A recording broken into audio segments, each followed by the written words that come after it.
Fingers crossed that this stupid thing actually works properly.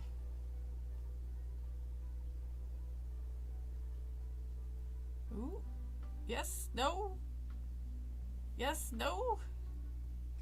Is it gonna be working properly? Are we gonna have a fucking problem here? The YouTube? I followed everything the website said, so if it's still laggy, it looks good. It doesn't look like it's. I'm so freaking worried that it's gonna crash on me again. No, please don't. Just work properly. Reading this only takes about 4 hours. Okay, so far so good. It doesn't look like move my keyboard since I'm not going to be needing that. Sorry about that. I don't know why it was doing that.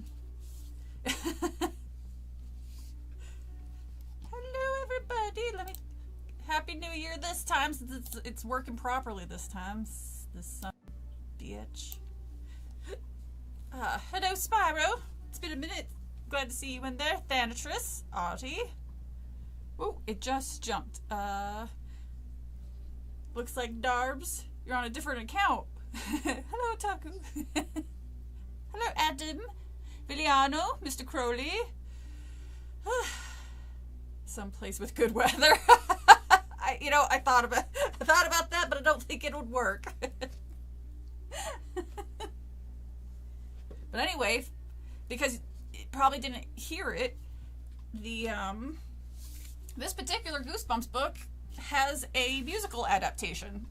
So kind of gives me hope that this story is going to be maybe one of the better ones if it was good enough to make it to a musical. But then again, I haven't read the musical, or I haven't watched the musical, so it could be different.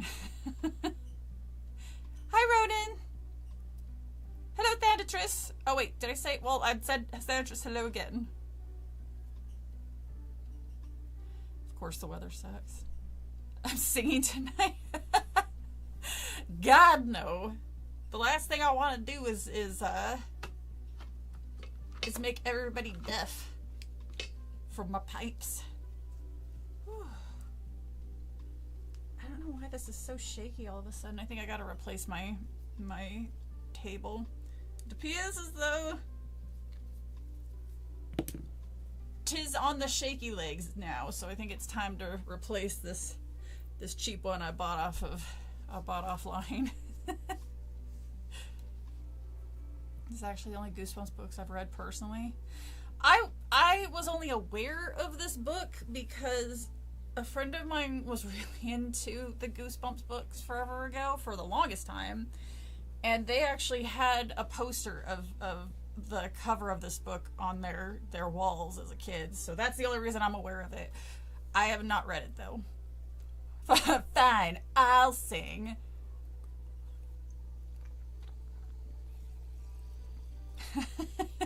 Well, I tend to always say hello twice to somebody, at least once a stream, because I forget if I said hello to them or not, and I don't want to leave anybody behind. Okay, so you guys are the first humans I've spoken to in a couple of days. It was a cool poster. I like the cover. It's definitely a better cover than some of the other ones I've seen. Like the new one that's on this one, or that's on the download that I have. It's fine, but it kind of looks like it was redrawn to match the musical, weirdly enough. The original series from the Master of Fright. Get the fuck out of here. Master of Fright. Okay. So are we gonna do a drinking game? First we gotta find out what is a repeated word that he uses a lot, or a phrase that's used 1,000 times in the book. Somebody, well, I was gonna say, the main character is usually annoying. I like stay out of the basement. I'm pretty sure we did read that one. Was that the one with Flower Dad? The little baby Flower Dad at the end of the book? Because I did, help me, it's me, your dad. That was the Plant People one, wasn't it? I wore my "there was a hole here, it's gone now" to work out today. Oh, got a nerd interaction. That tends to happen at times. Well, I mean, Ronan, it's understandable. I'm actually kind of surprised you're conscious right now, because when I had my surgery years ago, I pretty much slept for a solid damn week. Take a shot every time, they say. Talking to people's overrated. Yeah. People, or the employees or coworkers at my new job, talk to me and interact with me. I was like, hey, it's nothing personal, but this is just, it's like, hey, we're gonna do like a team building thing. Have fun with that, because once I'm off the clock, I ain't doing shit. So I'm going home. I spend enough time out of here as it is. I miss working from home, but again, it is what it is. Okay, time to start. Did I say hello? I'm just double checking to say nobody slipped through the cracks, and I did say hello to everybody. It looks like it. Okay. Oh wait, we forgot to do or I forgot to finish up there's gonna be a thing that this kid says over and over again. Gonna be a lot of false starts.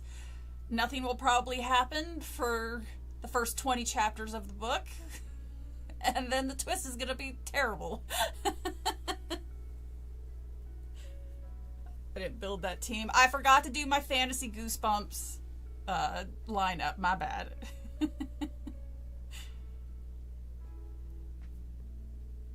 Oh, hello, board. I knew somebody was gonna pop in before I started, so I stalled a little bit longer. Okay. Ooh. Chapter 1 of Phantom of the Auditorium. I don't remember how the Phantom of the Opera song goes, otherwise I'd... Hello, Lex! Just in time. You were the last person I was waiting for that I remembered from the original stream that wasn't working well. Okay, so now I can start. A mysterious phantom haunted our school. No one ever saw him. No one knew he lived there. But he haunted our school for more than 70 years. My best friend Zeke and I were the ones who found him. We found him while we were doing a school play about a phantom. Our teacher told us that the play was cursed, but we didn't believe her. We thought it was all a big joke. But when I saw the phantom for myself, I knew it wasn't a joke. It was all true, every bit of it. My name is Brooke Rogers, and I'm in the 6th grade. That's another thing. All of these protagonists are like middle schoolers. Oh, hi, Brandon. Don't feel good. Hey. At Woods Mill Middle School, Zeke Matthews is my best friend. A lot of the other girls think it's weird that my best friend is a boy, but I don't care. Zeke is cooler and funnier than any girls I know, and she's not like the other girls, guys, am I right?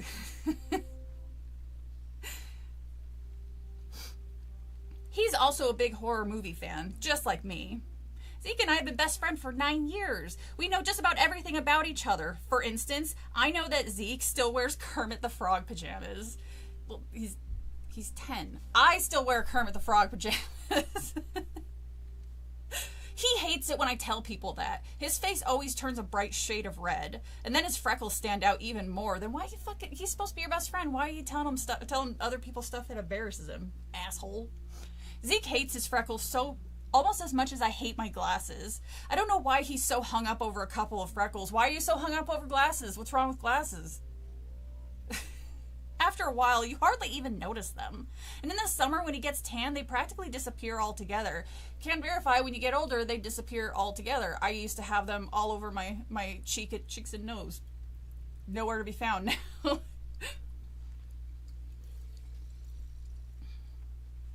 I wish my glasses could disappear. They make me look so nerdy. But if I don't wear them, I walk into walls. They don't make you blind. If you take them off, they don't make you blind. You're just super blurry. You can still see that shit coming, kind of. Some girls at the school think Zeke is cute. I never think about him that way. I guess it's because I've known him for nearly my entire life. Ever since our moms met at their bowling league and discovered that they lived on the same street. The excitement about the Phantom started a couple Fridays ago. School had already ended for the day, and I was trying to get my locker open. I pushed my hair out of my face. I call it that's going to be the repeated thing. She's going to keep pushing her hair out of her face. I don't know, it has all the tail signs of R.L. Stine saying or repeating that one thing. I pushed my hair off my face and turned the combination dial. The stupid lock always jams, and it drives me crazy. After trying the combination 4 times, I finally got it open. I threw my books inside and slammed the door shut. No way was I dragging home any textbooks over the weekend. As of right this second, I was on vacation. The whole 2 days of no school. Excellent. I've been told I look like an ex-con without my glasses. What? I like my glasses. I prefer Miss Piggy. Who doesn't? She's hysterical. Before I could turn around, a fist came whizzing by my ear and punched my locker with a loud bang. "What's up, Brookie?" a voice called from behind me. "No homework this weekend?" I didn't have to turn around to know who it was. Only one person in the whole world ever called me Brookie. I turned around to see Zeke's dopey grin. His blonde hair, which was really long in the front and very short, almost shaved in the back, fell over one eye. This kid has the emo haircut. We have, oh shit, that means, God, fuck, how do I do an emo voice? How do I do an emo voice? I'm trying to remember. Real mature, Brookie. There we go. I could do that. God damn it. Sorry, I got overexcited when I realized he had... No, it's an edgy middle schooler. We're doomed. Yeah, well, you guys enjoy this shit. It's gonna be terrible. I can already... I'm talking about my voice. The book probably too, but definitely the voice I'm gonna use. I smiled and stuck my tongue out at him.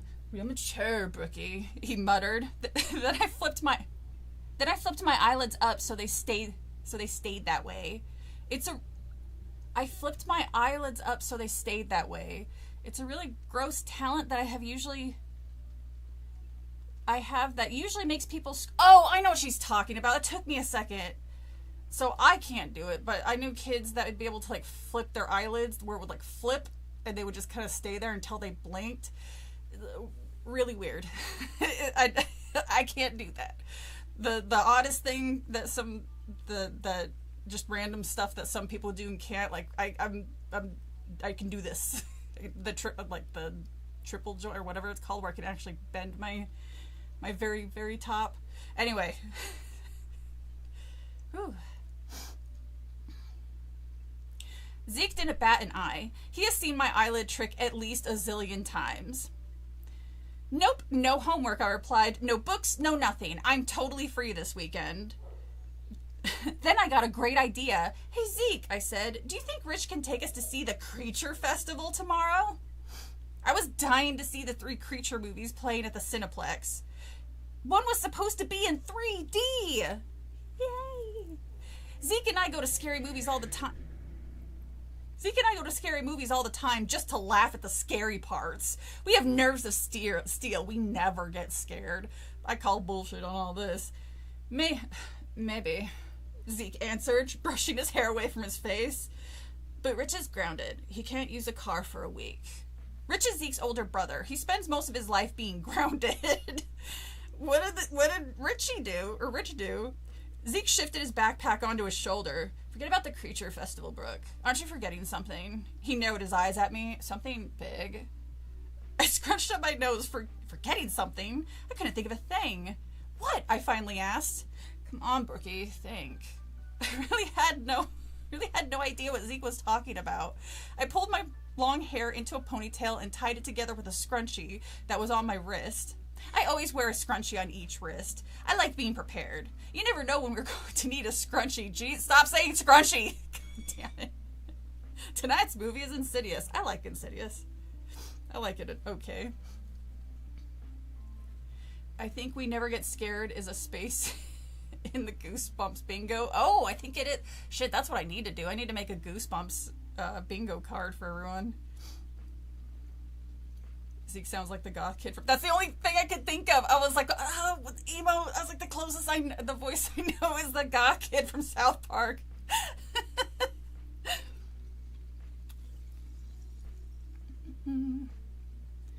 Really, Zeke, I don't know, I said, making a tight ponytail. What are you trying? Why don't you just tell me?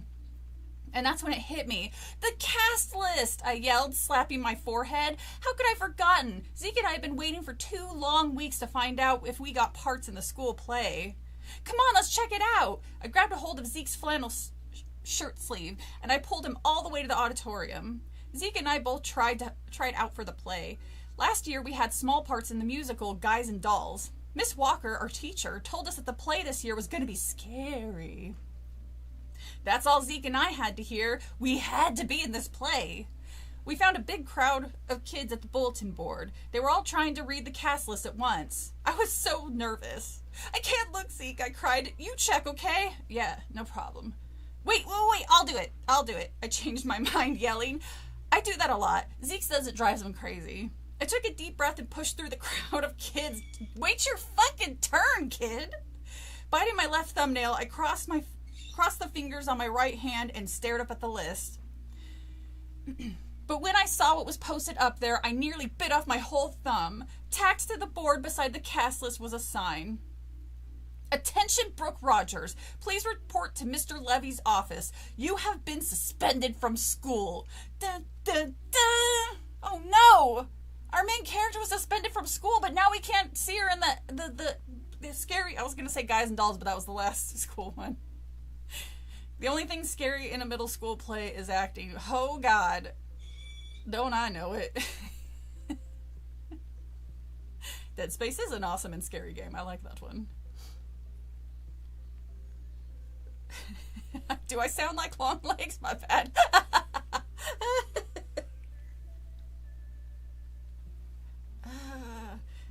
Hildy's started to talk more, and there's just random words or phrases that she had to have heard me say, or maybe from something I was watching, and she's repeated it, but it freaks me out because it's low and it's deep. So I was like, they're a ghost.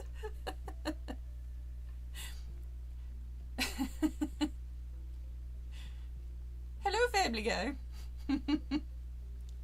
Alright, chapter 2. Whatever shall Brooke Rogers do?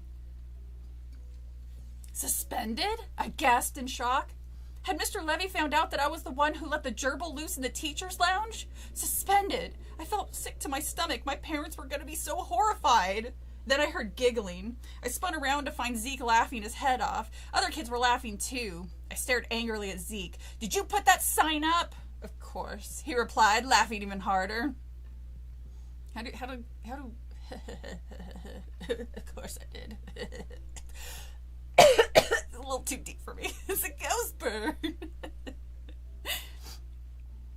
Ghost, the most logical conclusion.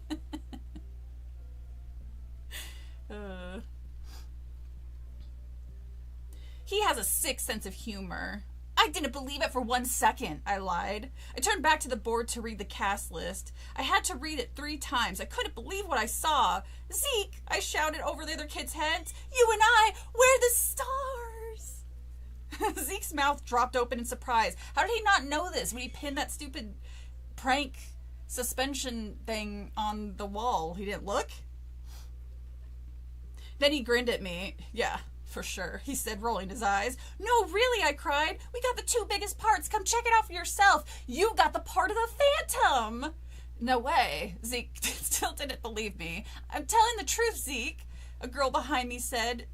Or she's telling the truth, Zeke, a girl behind me said. Tina Powell, a 7th grader, pushed through the crowd. I always get the feeling that Tina Powell doesn't like me very much. Maybe it's the time she punched me in my face and tripped me and then poured milk all over my face and told everybody that oh no, I should probably never mind. I don't want to say it out loud. I think she just doesn't like me. I have no idea why she doesn't like me. I hardly know her. She always seems to be frowning at me, like I have a piece of spinach caught between my teeth or something. Let me see that list, Zeke demanded, pushing past everyone. Wow, I did get the starring part. I'm going to be Esmeralda, I read. I wonder who Esmeralda is. Maybe she's the Phantom's crazy old stepmother. Or maybe she's the headless wife who comes back from the dead to... Give it a rest. Oh, sorry. Wait, what's my... I'm trying to remember. What's my Valley Girl voice? Give it a rest, Brooke, Tina said, frowning at me. Esmeralda's just the daughter of some guy who owns the theater. She said it as if Esmeralda was a nothing part. Wait, what part did you get, Tina? I asked. Tina shifted uncomfortably. A few other kids turned to hear her reply. I'm your understudy, she muttered, staring at the floor. So if you get sick or something, you can't be in the show, I get to play the part of Esmeralda. I'm also in charge of all the scenery, though, she posted.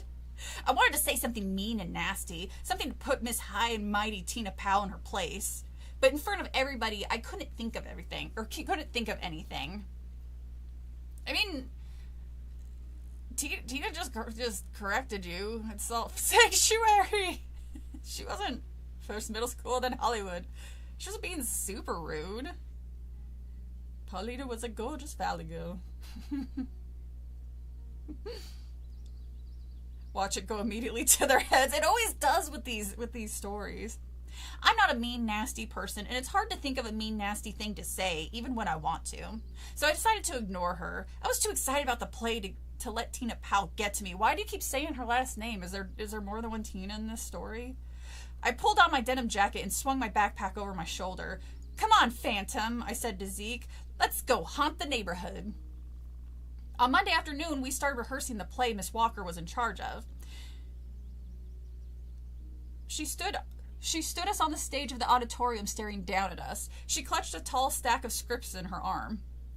Miss Walker had curly red hair and pretty green eyes. She's very skinny as a pencil. She's a very good teacher, a little too strict, but a good teacher. Zeke and I chose 2 seats next to each other in the 3rd row. I glanced around at the other kids. Everybody was talking. Everybody seemed really excited. Do you know what this play is about? Corey Schuyler asked me. He was playing my father. I mean, Esmeralda's father. Corey has chestnut brown hair like me, and he also wears glasses. Maybe that's why we're playing relatives. If you 2 people are wearing glasses, then clearly you must be related. So hi, Artie. Apparently we're related. Hi, Ronan. Apparently we're related. This is going to be a gallows situation. Yeah, it's like put your bets in now who the Phantom is. Is it gonna be the girl that doesn't like her? Is it gonna be Zeke? Is it gonna be the skinny teacher? I forgot everybody else.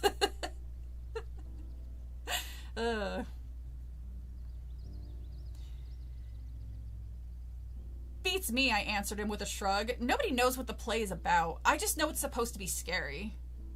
I know what it's about, I know what it's about. Tina Powell pronounced loudly. Don't put P words together. I turned around in my seat. How do you know? I demanded. Mrs. Walker hasn't passed out the scripts yet. How could she possibly know anything about this play that apparently is an old one? Oh yeah, and Thanatress. I guess we're all family here. My great-grandfather went to the Woods Mill Middle School a long time ago, and he told me about the Phantom, Tina bragged. I started to tell Tina that nobody cared about her great-grandfather's dumb story, Jesus. But then she added, he also told me about the curse on the play. That shut everybody up, including me. Even Miss Walker was listening now. Zeke nudged me with his eyes wide with excitement. A curse? He whispered happily. That's so cool. Very cool, I muttered back. My great-grandfather told me that this really long story about this play, she continued. And he told me about the Phantom in the school, a real Phantom who... Tina! Miss Walker interrupted, stepping in front of the stage. I really don't think you should tell that story today. Oh, why not? I cried. Yeah, why not? Zeke joined in. I don't think it's a good time to listen to scary stories that may not be true, so we're going to do a play about it instead. A musical, if you will. Oh, I guess everybody wears glasses. Everybody's family here. Zeke sounds like a great horror fanboy. I mean, apparently he is. Do you know the story? Tina demanded. Yes, I've heard it, Miss Walker told her, but I wish you would keep it to yourself, Tina. It's a very scary story, very upsetting, and I really don't think... Tell us Tell us, tell us, tell us. Zeke started to chant, and instantly we were all grinning up at our teacher and chanting louder, tell us, tell us, tell us. Why didn't Miss Walker want us to hear the story, I wondered? How scary could it be? Well, apparently not scary. They're doing a whole goddamn play. Why don't you just wait and read the fucking play? Like, god damn it, kids. y'all are getting on my nerves, on my last nerves. We're on chapter 3. Chapter 3. Miss Walker raised both hands for us to be silent, but that only made us stamp our feet in time at our chanting. Oh my god, you kid. Okay, she shouted. I'll tell you the story, but remember, it's just a story, and I don't want you to get too scared. This is why I'm doing a whole ass play about I can't get over that. I don't want to tell you the story of this horrifying thing. Here's a play based off the story of that horrifying thing.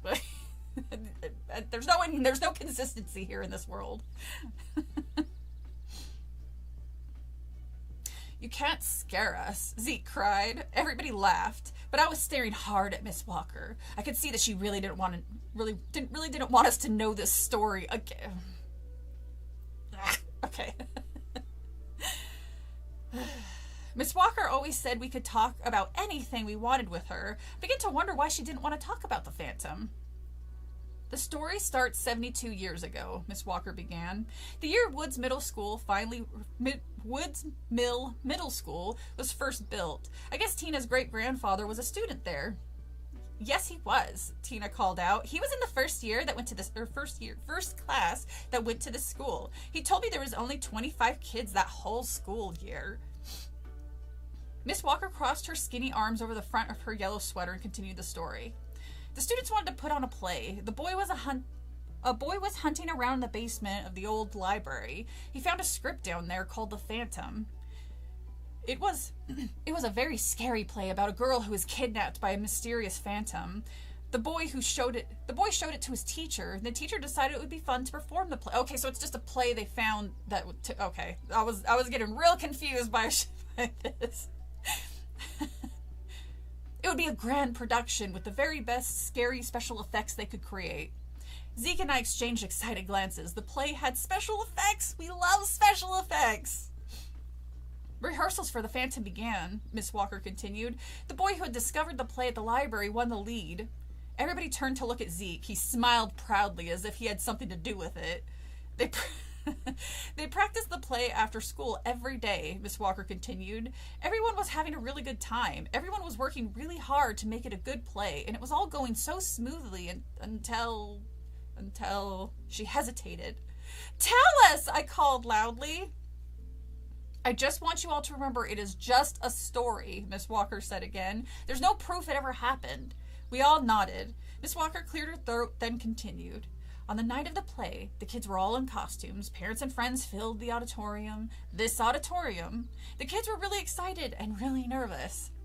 Their teacher called them together to give them a pep talk. The play was about to start, but to everyone's surprise, the boy playing the Phantom was nowhere to be found. Miss Walker began to pace back and forth on the stage as she continued the story. They called to him, they looked for him backstage, but they couldn't find the Phantom, the star of the show. They spread out, they searched everywhere, but they couldn't find him. The boy had vanished.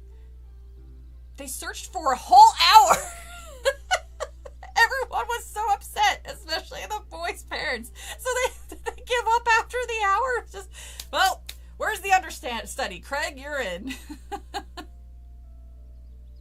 This was Miss Walker before she made the Suicide Squad. What'd I miss? Absolutely nothing, Crowley. You've missed nothing. We're just dumb kids reading Goosebumps. We're not going to notice consistency. That's a good point. Where'd it go? A whole hour. Finally, the teacher stepped on stage to announce the play could not go on, but before she could speak, a horrible scream rang out over the auditorium. It was a frightening scream. People said it was like a howling animal. The teacher ran toward the sound. She called to the boy, but there was only silence, a heavy silence, no screams. Once again, the entire school was searched, but the boy was never found. Miss Walker swallowed hard. We were all silent. He was never seen again, she repeated. I guess you could say that the phantom became a real phantom. He just disappeared, and the play was never performed. She stopped pacing and stared out at us. Her eyes moved from seat to seat. Weird, someone behind me murmured. Do you think it's true? I heard a boy whisper. And then, beside me, Corey Schuyler let out a gasp. "Oh no!" he cried, pointing to the side door. "There he is! There's the phantom!" I turned, along with everyone else, and saw the hideous face of the phantom grinning at us from the doorway. Sorry, I saw a bug. X was ghost the whole time. Should be a square. That's a one whole hour. I mean, if this was the 90s and it was 70 years ago, then, I mean, kids were getting snatched up all the time back in the day. So maybe the kid was just snatched up. It's could have happened. Murmur is a big one. That is true. That is also a word that they use a lot. I'm actually kind of surprised we haven't got like any more hair flips or pushing hair out of the, I was really thinking that was going to be one that he was going to repeat, but so far just that one time, except that weird tangent about really liking scrunchies. I don't know what the fuck that was about. This must have been during the scrunchie craze in the 90s. Corey screamed. A lot of the kids screamed too. I think even Tina screamed. The phantom's face was twisted in an ugly grin. His bright red hair stood straight up on his head. One eyeball bulged out from his socket. Black stitches covered a deep scar that ran all the way down the side of his face.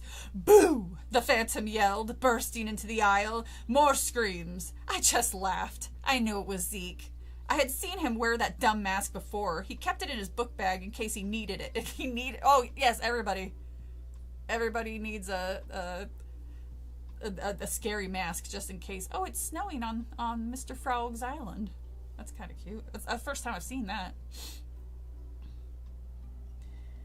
"Zeke, give us a break," I called. He pulled the mask off by the hair. His face was red underneath, and he grinned at everybody. He knew he just had to pull off a really good joke. Kids were laughing now. No more screams. Someone threw an empty milk container at Zeke. Another kid tried to trip Zeke as he headed back to his seat. "Very funny, Zeke. Zeke, Zeke, Zeke, Zeke." Just say he. Use the goddamn pronouns. Jesus. That's what they're there for. Miss Walker said, rolling her eyes. "I hope we don't have any more visits from the phantom." Zeke dropped back in his seat next to me. "Why'd you scare everybody like that?" I whispered. "Because I felt like it." Zeke grinned back at me. So will we be the first kids to perform this play?" Corey asked Miss Walker. The teacher nodded. "Yes, we will. After the boy disappeared 72 years ago, the school decided to destroy all scripts and the scenery. But one copy of the script was kept, locked in the school vault for all these years, and now we're going to perform the Phantom for the very first time. What could possibly go wrong here?" The scrunchy phase of the 90s. Coincided with the extreme what? I can't tell if you're being coincide with the extreme ventriloquist boom. Was that a thing? I can't tell if you're fucking with me or not. Eyelid flips are the new hair flips. Ah, no.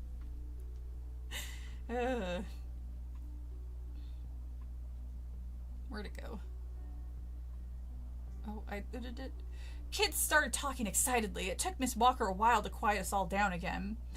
"Now listen," she said, putting her hands on her pencil-thin waist. "It's just a story, an old legend. I bet even Tina's great-grandfather will tell you that isn't true. I only told you it to put you all in the horror mood." "But what about the curse?" I shouted up to her. "Tina said there was a curse." "Yes," Tina called out. "My great-grandfather said the play's cursed. The Phantom won't let anyone perform it. Great-grandpa said the Phantom is still here in the school. The Phantom has been haunting the school for over 70 years, but no one has ever seen him." Kids? Okay, so, yeah, Phantom, yeah, sure, he could be like a ghost of the kid that died, but if it was an actual person, the person's probably dead now. I don't know how long you can living in the walls of a school, but probably not 72 years long. It would be longer than that, because this was a middle school, so the kid was, what, 10, 12 years old when he disappeared? I think Arlstein wrote Night of the Living Dummy. He was... Oh, was... Ah. God damn it. The actress. See? I'm too trusting. Too trusting. Trust you guys. That's why I emptied a whole clip of my much-needed ammo into the lake in Resident Evil 4 because I dared trust you guys. I kind of figure they're trying to go based off of a spiritual ghost. But it's funnier to think that there's some guy living in the walls with a walker just trying to... The food isn't worth it. Yeah, seriously, you would have to eat the crap that they... God, I hated the food in middle school. It got to the point that I would just eat a candy bar for lunch because I was like, oh, this stuff is always... Everything's wet. Even stuff that shouldn't be wet. I'm not eating this.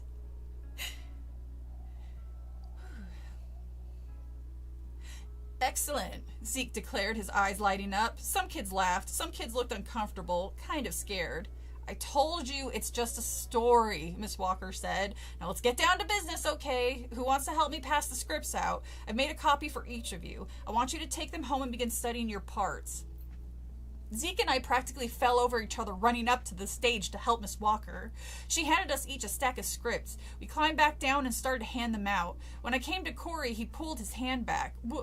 What if the curse is true? He called back up to Miss Walker. Corey, please. Enough talk about the Phantom and the curse. Jesus Christ, kids. We have so much to do. Why did I choose this one story? These kids. We have a lot of work to do, and she didn't finish. Instead, she screamed. I turned back to the stage where Miss Walker had been standing a second before. She was gone. She had vanished into thin air. Or some asshole pulled the lever of the stage drop and she fell. And she literally broke her leg. Nerds. Oh, come on, Crowley, that's not nice.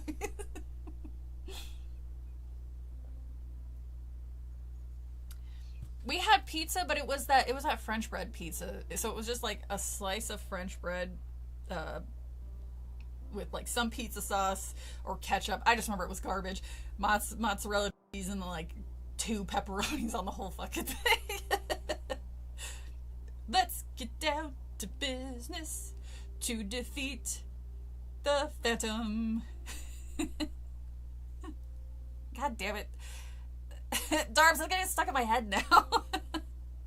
I mean, we're 13% through the story, and I gotta admit, stuff's happening. It's a pretty decent setup so far. The 2 kids they're annoying, but they're middle schoolers. It's kind of obligatory to be annoying when you're that age. It's all right. Why does it look like... Sorry, in the corner where my person is, it looks like... Oh, I'm a fucking idiot. It's my microphone. I was like, why does it look like it's blocked out? I didn't realize my microphone was in this shot. Never mind. I'm just going to edit that part out. I look like an idiot. They simply sent me assholes when I asked for actors. I'm going to move you guys over here so it's a little easier to spot you. Alright. Hold on, I just gotta fix a couple things because I realized everything is all cattywampus. Alright, much better. Go, Jay, but I am home. Not drunk though. I thought about doing a stream where I drink, but I think playing a game is probably better when drinking than trying to read, because I think that would be more of a trial on, like a challenge on you guys' end to deal with that than it would be for me. So. It didn't taste much better. We gotta start the stream again. Oh, god damn it! The 3rd time. Alright, I'll see you guys in 20 minutes. Chapter 5. The scripts fell out of my hand, and I turned and made a mad dash for the stage. I heard kids shouting and crying in surprise. She just disappeared, Corey uttered. That's impossible, a girl shrieked.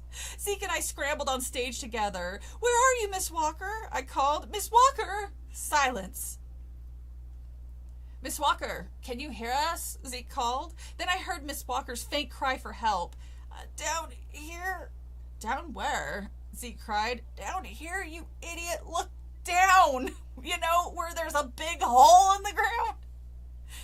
9 old mold cider? You got 10 beers, and you goddamn, the fact that you're still awake is impressive, actually. Down below the stage? That's where her voice seemed to be coming from. Help me up, Miss Walker called again. What's going on here, I wondered. How come we can hear her, but we can't see her? I was the first to spot the big square hole on the stage. Okay. a giant square hole on the stage, and we didn't notice it for the first paragraph. Okay, goddamn kids. Zeke and the others gathered around it. I stepped to the edge of the opening and peered down. Miss Walker stared up at me. She was standing on a small square platform 5 or 6 feet below the stage. You'll have to raise the platform, she said. How do we bring it up? Zach asked. Press that peg over there on the stage, Miss Walker instructed. She pointed to the small wooden peg on the right of the trap door. I got it, Zeke cried. He pushed down the peg. We heard a clanking sound, then a grinding sound, then a groaning sound. Slowly, the platform began rising up. Mrs. Walker stepped off the platform. She grinned at us and brushed off the back of her blue slacks. Forgot about that trap door, she said. I could have broken a leg or something, but I think I'm okay. Hey, those trap doors, they're supposed to be reinforced. It's not supposed to be able to just clank down, and I don't know how, maybe this is like an older one, but I recall the one on stage when I was a kid, well, I was high school, but the trap door that was in that one, it wouldn't open unless the little platform was in the right place. It's hard to explain. But you couldn't do that. I'm guessing too many people fell and did exactly break their legs, so they're like, we should probably fix this so this won't be a problem anymore. Let me see. We all gathered around. Zeke dropped down to his hands and knees, staring at the trap door. I forgot to mention, this was the best part of the play, Miss Walker told us. When one of you get to break your legs. This trap door was built for the first production of the Phantom. Then, oh God, no! You don't need to be using it. It's a 72-year-old contraption they're going to be using for this play. It's been totally forgotten, and it's never been used in a play until now. My mouth dropped open. A trap door? That's awesome! Not terrifying at all. Dad, there's only 2 cars. We didn't have trap doors when I was in high school. Our theater department was horribly underfunded. Yeah, I don't know what was going on with our high school, why it had so much. I don't know, maybe our principal or whoever's above the director, superintendent, maybe they were just big fans of theater, so it poured all their money into the arts. But I remember it was like the play was, or the stage was elevated, and then there was like a little set of stairs, and then stairs that went underneath, and that's where the actors would go under, and that's where they kept all like the when there wasn't a play or anything, they kept all the shitty little costumes and sets and stuff like that.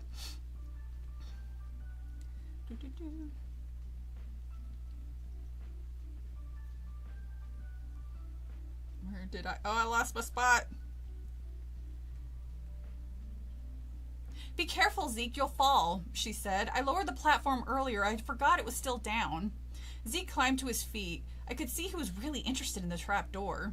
When the Phantom was first supposed to be performed, Miss Walker told us, the school had this trap door built so the Phantom could disappear or rise up from below. Back then, it was a very impressive special effect. I turned my eyes to Zeke. He seemed about to explode with excitement. Am I the only one that gets to use it in the play? He asked. Can I try it out now, please? Oop. The end. You're the lead in my school's school play of Monkey Paw. Oh, nice. I was in the background in one in Greece.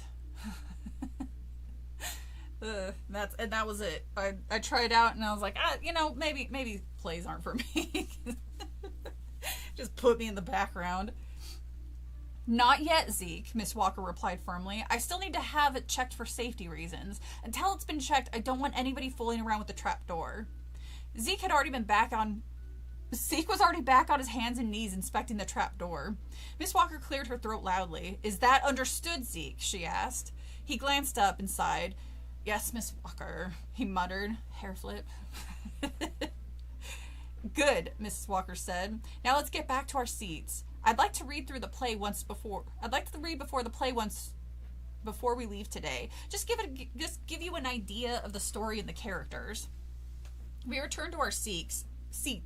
Zeke's expression caught my eye. I'd seen that look before. His forehead was wrinkled and his eyebrows were up. I could tell he was deep in thought. It took more than an hour to read through the entire play. The Phantom was really scary. It was about a man named Carlo who owned a very old theater where the plays and concerts were performed. Carlo thinks his theater is haunted. It turns out really is a phantom living in the basement. His face was scarred. He looked like a monster, so he wore a mask. But Carlo's daughter, Esmeralda, falls in love with the Phantom. She plans to run away with him, but her handsome boyfriend, Eric, finds out. Eric is in love with Esmeralda. Well, she's his boyfriend, I'd imagine, so... You don't just kind of like people you date. He tracks down the Phantom in his secret home in the dark passage far beneath the theater. They fight, and Eric kills the Phantom. This breaks Esmeralda's heart, and she runs away, never to be seen again, and the Phantom survives as a ghost. He will haunt the theater forever. Pretty dramatic, huh? You said it was really scary. Is it scary or is it dramatic? Because so far, nothing. It's actually kind of warm in here, which is surprising because it's slushy snow outside. I think I just have the heat up a little too high. I think we all enjoyed reading through the play. We could see that it was going to be a lot of fun to perform. When I read my lines as Esmeralda, I tried to picture what it would be like in costume saying the lines on stage. Once I glanced back and saw Tina mouthing my lines silently to herself. She stopped when she caught me watching her. She frowned at me the way she always does. She's totally jealous, I told myself. She just really wants to be Esmeralda. Well, yeah, she tried out for the fucking play for Esmeralda. She didn't get it. That's literally Phantom of the Opera. I know. Maybe they can't write, like, for some reason they just can't say the names. I don't know why. But it's not Esmeralda, is it? What was the girl's name? I had it and I lost it right when I was about to say it's not Esmeralda, it's blankety blank, but I can't remember it's a really pretty name, but I can't remember what it is.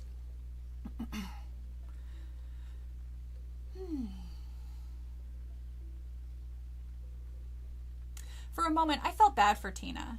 I didn't like her very much, but I didn't want her to hate me because I had a part she wanted to play. But I didn't have much time to think about her. I had a lot to read. Esmeralda was on stage a lot in this play. It was a really big part.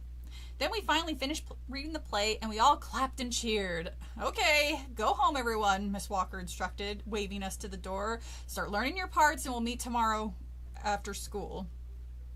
As I began to follow the other kids to the door, I felt a hand pull me back. I turned to find Zeke pulling me behind a wide concrete beam.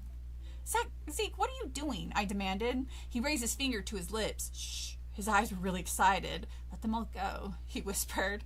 I peeked out from behind the pillar. Miss Walker lowered the lights. Then she collected her papers and made her way out through the auditorium door.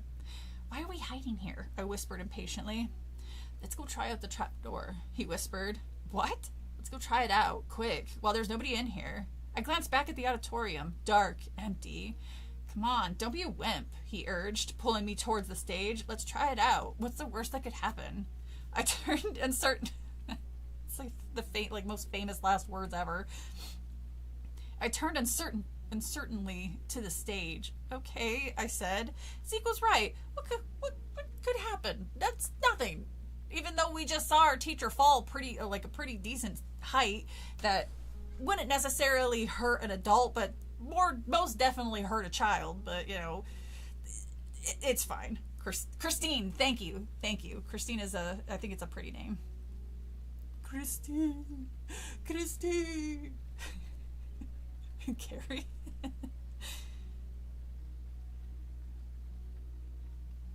All right. Well, we're on chapter 6 already. We're on page 25 of 127, but at least 27 of those pages are usually a first couple chapters of a different play, or a hey, let's get to know R.L. Stine and his weird ass answers to real weird questions.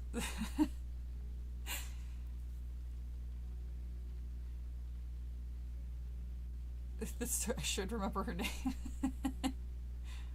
What's my next video game that I'm playing? Well, I still need to finish Prey, but I also really want to play White Knight. I was gifted Crow Country. I've heard that one's supposed to be really good. I don't know how scary it is, but I think it's supposed to be in the horror section, because I'm pretty sure I had it on my wish list.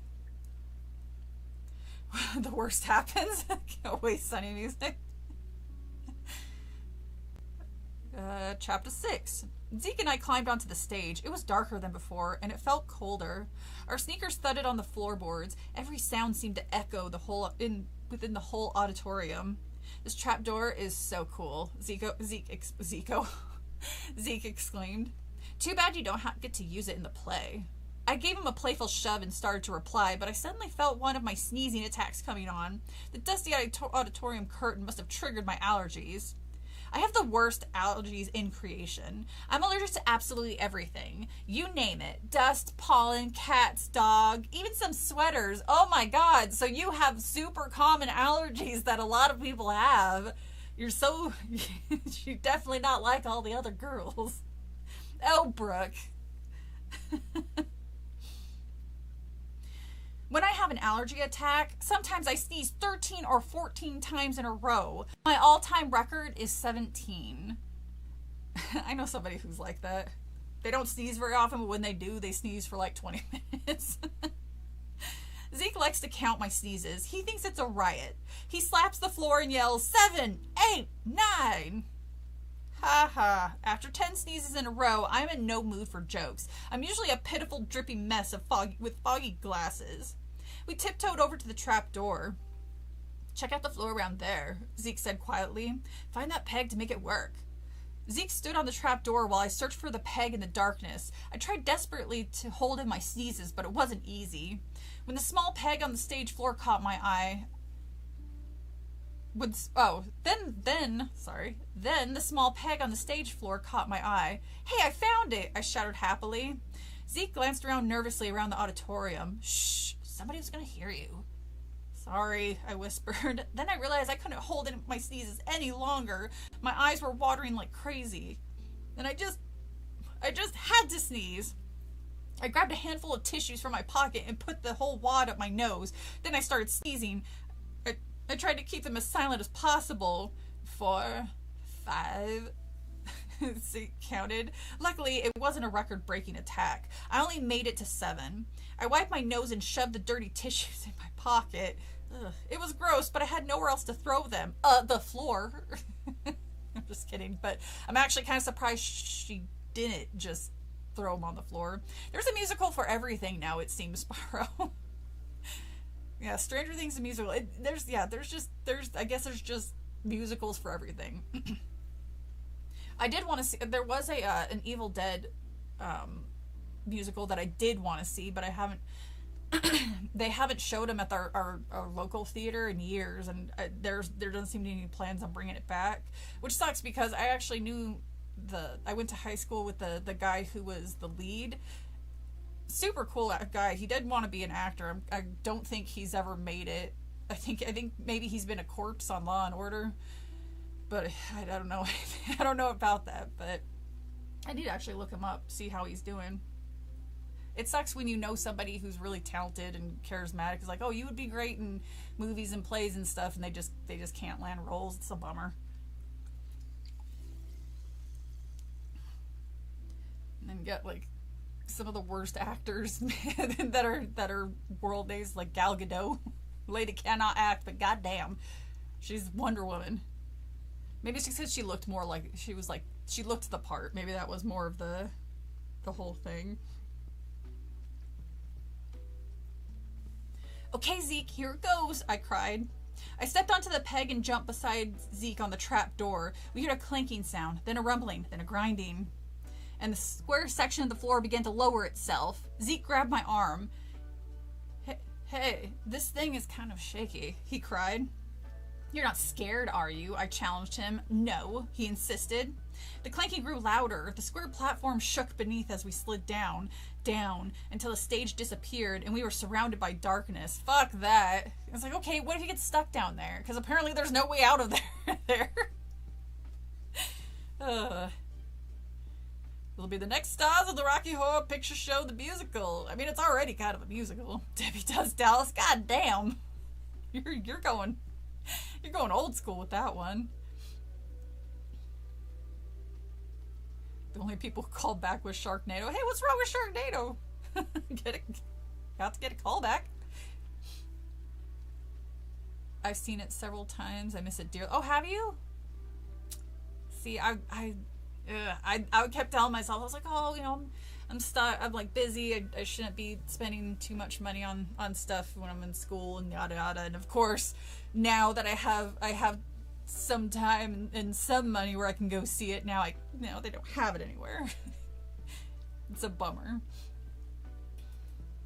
I expected the platform to come to a stop just beneath the stage, because that's where it stopped for Miss Walker, but to my surprise, the platform kept dropping, and it picked up speed as it slid farther and farther down. Hey, what's happening? Zeke cried, holding onto my arm. How far down does this thing go? I wondered out loud. Oh, Zeke and I both cried out as the platform finally hit the bottom with a hard thud. We were both thrown to the floor. I scrambled to my feet quickly. Are you okay? Yeah, I guess. Zeke definitely sounded scared. We seemed to be in a long, dark, black tunnel. And silent. Oh, sorry. A long, black, dark tunnel and a silent one. I don't like to admit it, but I was very close to being scared too. Suddenly, the silence was broken by a soft, raspy noise. I felt panic choke in my throat. That noise, what was it? The sound repeated softly, steadily, like breathing. My heart pounded in my chest. Yes, breathing. The raspy breathing of a strange creature so close to me, right next to me. Zeke! Zeke, why are you breathing like that? I demanded, feeling my heart slow to normal. Breathing like what? He whispered. Oh, never mind, I muttered. Yep. Oh, yeah, muttered. Yeah, there, you're right. That is a big one. Whew. God dang. You could have been big. How many tunnels is that? Lots of tunnels. So many tunnels. He was breathing that way because he was scared. We were both scared, but there was no way we would ever admit it to each other. We both raised our eyes to the auditorium ceiling. It was a small square glow in a far distance. It seemed to be miles and miles above us. Zeke turned to me. Where do you think we are? Like a mile beneath the stage, I replied, feeling a chill. No kidding, Sherlock, Zeke replied nastily. If you're so smart, you tell me. What kind... Man, this really was built 70-something years ago from the 90s. The auditorium or the little stage raise thing in my school, you quite literally had to like hunch over because, again, they didn't want you falling and breaking your legs. So it was like if you were standing on the platform and the little trap door was open, you could pop your head up. So you had to like quite literally stand up as you were being like raised, because again, they didn't want these kids to get hurt.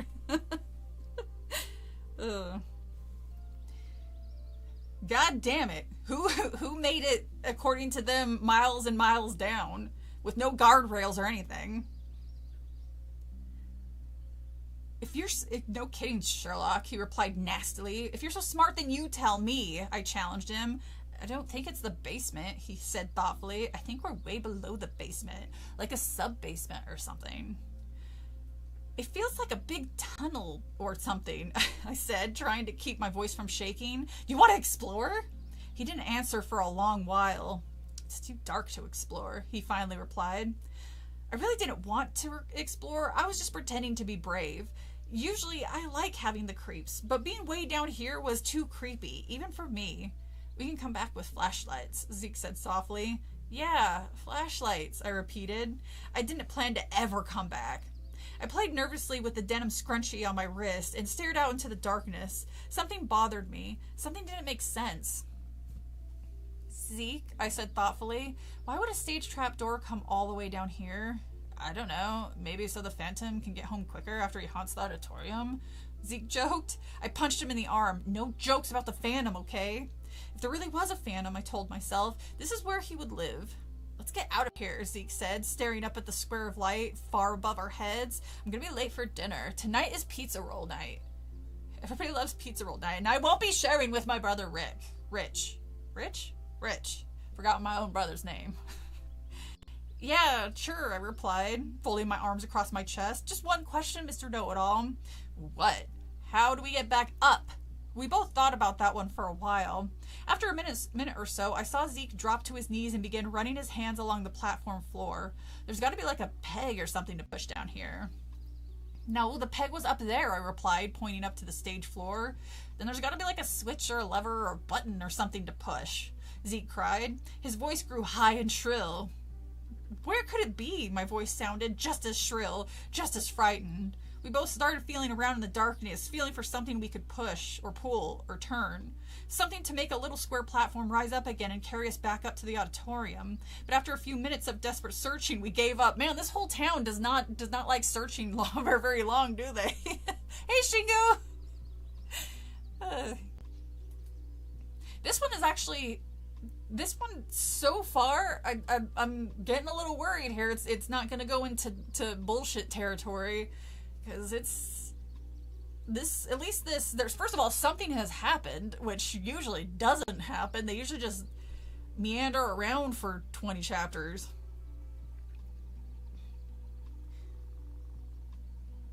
And I don't hate the characters. Again, they're middle schoolers, so they're annoying, but they're typical annoying. And, this whole thing with the platform going down way farther than it's supposed to, it's like shit like that always creeps me out. Stuff that does things that it's not supposed to and does not make any logical sense, that type of stuff freaks me out.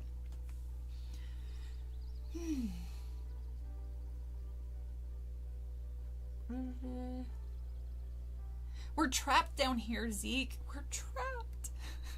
I didn't realize I didn't say the last sentence of chapter 6.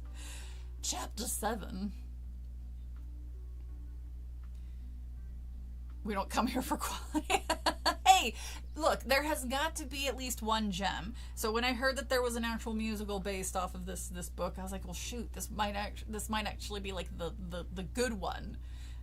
the one where you were like, wow, this, maybe it makes sense that this was the one that my friend had a poster in her room. I wonder if she saw the musical. I haven't talked to her since early middle school, I think, when we went to different schools. Chapter 7. This is all your fault, I muttered. I don't know why I said that. I guess I was so frightened I didn't know what I was saying. Zeke forced a laugh. I like it down here, he boasted. I may just stay down here for a while, you know, do some exploring. It seems really dark, really my style, hair flip. He wasn't fooling me. He was trying to sound brave, but his voice came out as tiny and trembling. He wasn't fooling me. No way. How could you bring us down here? I cried. You wanted to come too, he shot back. I did not, I screamed. Miss Walker told us this thing wasn't safe, and now we're down here all night, maybe forever. Unless we're eaten by rats, Zeke joked. I'm sick of your stupid jokes, I shouted. I totally lost it. I gave him a hard shove with both hands. He went sprawling off the platform. It was so dark I couldn't see him for a moment. Wow, how did she even know that there was any solid ground there? She could have just killed him. Like, as far as they knew, it was like a farther drop.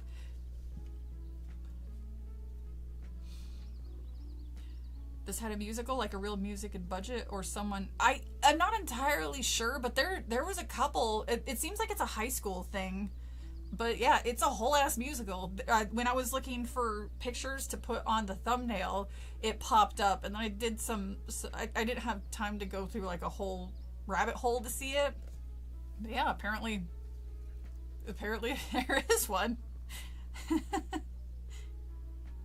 Alright, where did I go? It was so dark I couldn't see him for a moment. Ow! I cried out as he shoved me back. Then I shoved him harder. Then he shoved me harder than that, and I stumbled back onto some kind of switch. My back hit a switch. A loud clanking sound made me nearly jump out of my skin. Brooke, jump back on, quick, Zeke screamed. I leaped back onto the platform just as it started to move. Up, sliding slowly but steadily. The square of light above our heads grew larger and brighter as we rose back up to the auditorium. Hey, I cried as the platform stopped with a jolt. Way to go, Brookie. Oh, sorry, that's a good thing. Way to go, Brookie, Zeke yelled happily. He slapped me on the back. Don't celebrate yet, I told him. We still aren't back at the stage. The platform stopped about 5 feet down from the top. This is just where it'd been for Miss Walker. I guess the only way to raise it all the way back up is to step on the peg on stage. Oh, that's so dangerous. Give me a boost up.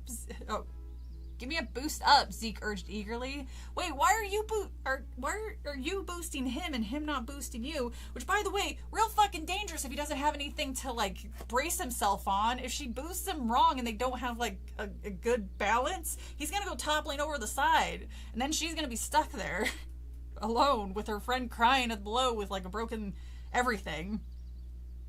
I cupped my hands together. He lowered his sneakers onto my hands. Wait, he cried, stepping back down. What if the Phantom is up there waiting for us? Maybe you should go first. Ha ha, very funny. I rolled my eyes. Remind me to laugh later. But you just did right there, though, Zeke said. Shut up, I said. Okay, I'll go first. Okay, I'll go first, he muttered. He put his sneaker back onto my cupped hands, reaching up to the stage floor, and I gave him a boost. I watched him scramble onto the stage. He disappeared from view. I waited for him to reach down for me. A whole minute went by. Zeke? The word came out tiny and weak. I waited more and more. I couldn't hear him up there. What was he doing? Zeke, where are you? I called up. Raise the platform. Come on, give me a hand. I can't make it up by myself. Another minute passed. It seemed like an hour, and then suddenly I realized what Zach was trying to do. That big jerk. He was trying to scare me. Did I just call him Zach? I keep calling him Zach. Hey, enough! I shouted. I'd had enough of Zeke Matthews for one day. Zeke, give me a break. Get me up. Finally, his hands lowered down over the side. It's about time, I shouted angrily. I grabbed both hands and let him pull me onto the stage. I shook my hair back. My eyes were slowly adjusting to the brighter light. You know, you're not funny, I snapped. Keeping me waiting down there all that time was really... I stopped and swallowed hard. It wasn't Zeke who pulled me from the trap door. It was a strange pair of dark, angry eyes staring into mine. Bum, bum, bum. Phantom of the Paradise is a fun one, though. So is Rocky Horror. I think I mentioned before I was in a Rocky Horror, one of the like little reenactment, not for very long, and it was just mostly for a favor for a friend. So I only did a couple shows. I did. I'm sorry, I forgot everybody's name. I was the bald butler guy one for one time when they did a gender bend, and another one with the red-haired girl because somebody backed out, and I know the movie by heart, so I was like, all right, I'll do it. An ex-student, now a Phantom. Zeke's and Zach's are interchangeable. I mean, kind of. It's a little difficult to a little difficult to keep up, especially when my eyes keep thinking, because I haven't heard the name Zeke in forever. Riff Raff, yes, thank you. Yeah, I was Riff Raff one, and the redhead. God, what was her name? I see her, but for some reason I can't remember her name. Because Magenta was the maid. I always remembered that because I loved her. Fuck, what was her name? I mean, we're on chapter 8, and stuff has happened. So again, so far so good. I think he put a little too much. He took all of his effort. He took all of his effort for. Was Magenta? Wait, I thought Magenta was the Columbia. Thank you. God, that was driving me fucking crazy. I was like, wow, did I get that wrong too? Yeah, I was Columbia once, and I was Riff Raff another time. I did that twice, and then I was like, all right, well, I'm leaving the city. I wasn't here for a long period, so bye, guys. Yeah, Tim Curry. Tim Curry. That's gonna be rough when he finally goes.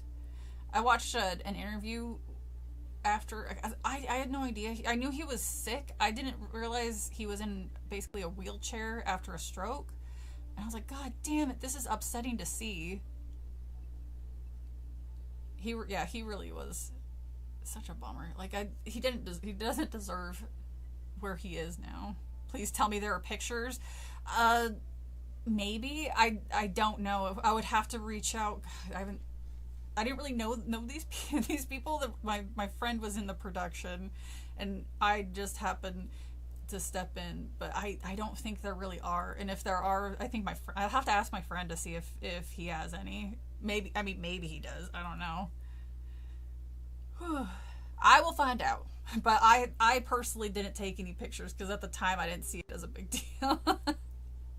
Well, it's still not a big deal, but at the like a deal enough to take pictures is what I'm trying to say. Chapter 8. I swallowed hard. A strange little man stared back at me, an angry scowl on his face. He wore baggy gray pants and a loose-fitting gray sweatshirt, torn at the collar.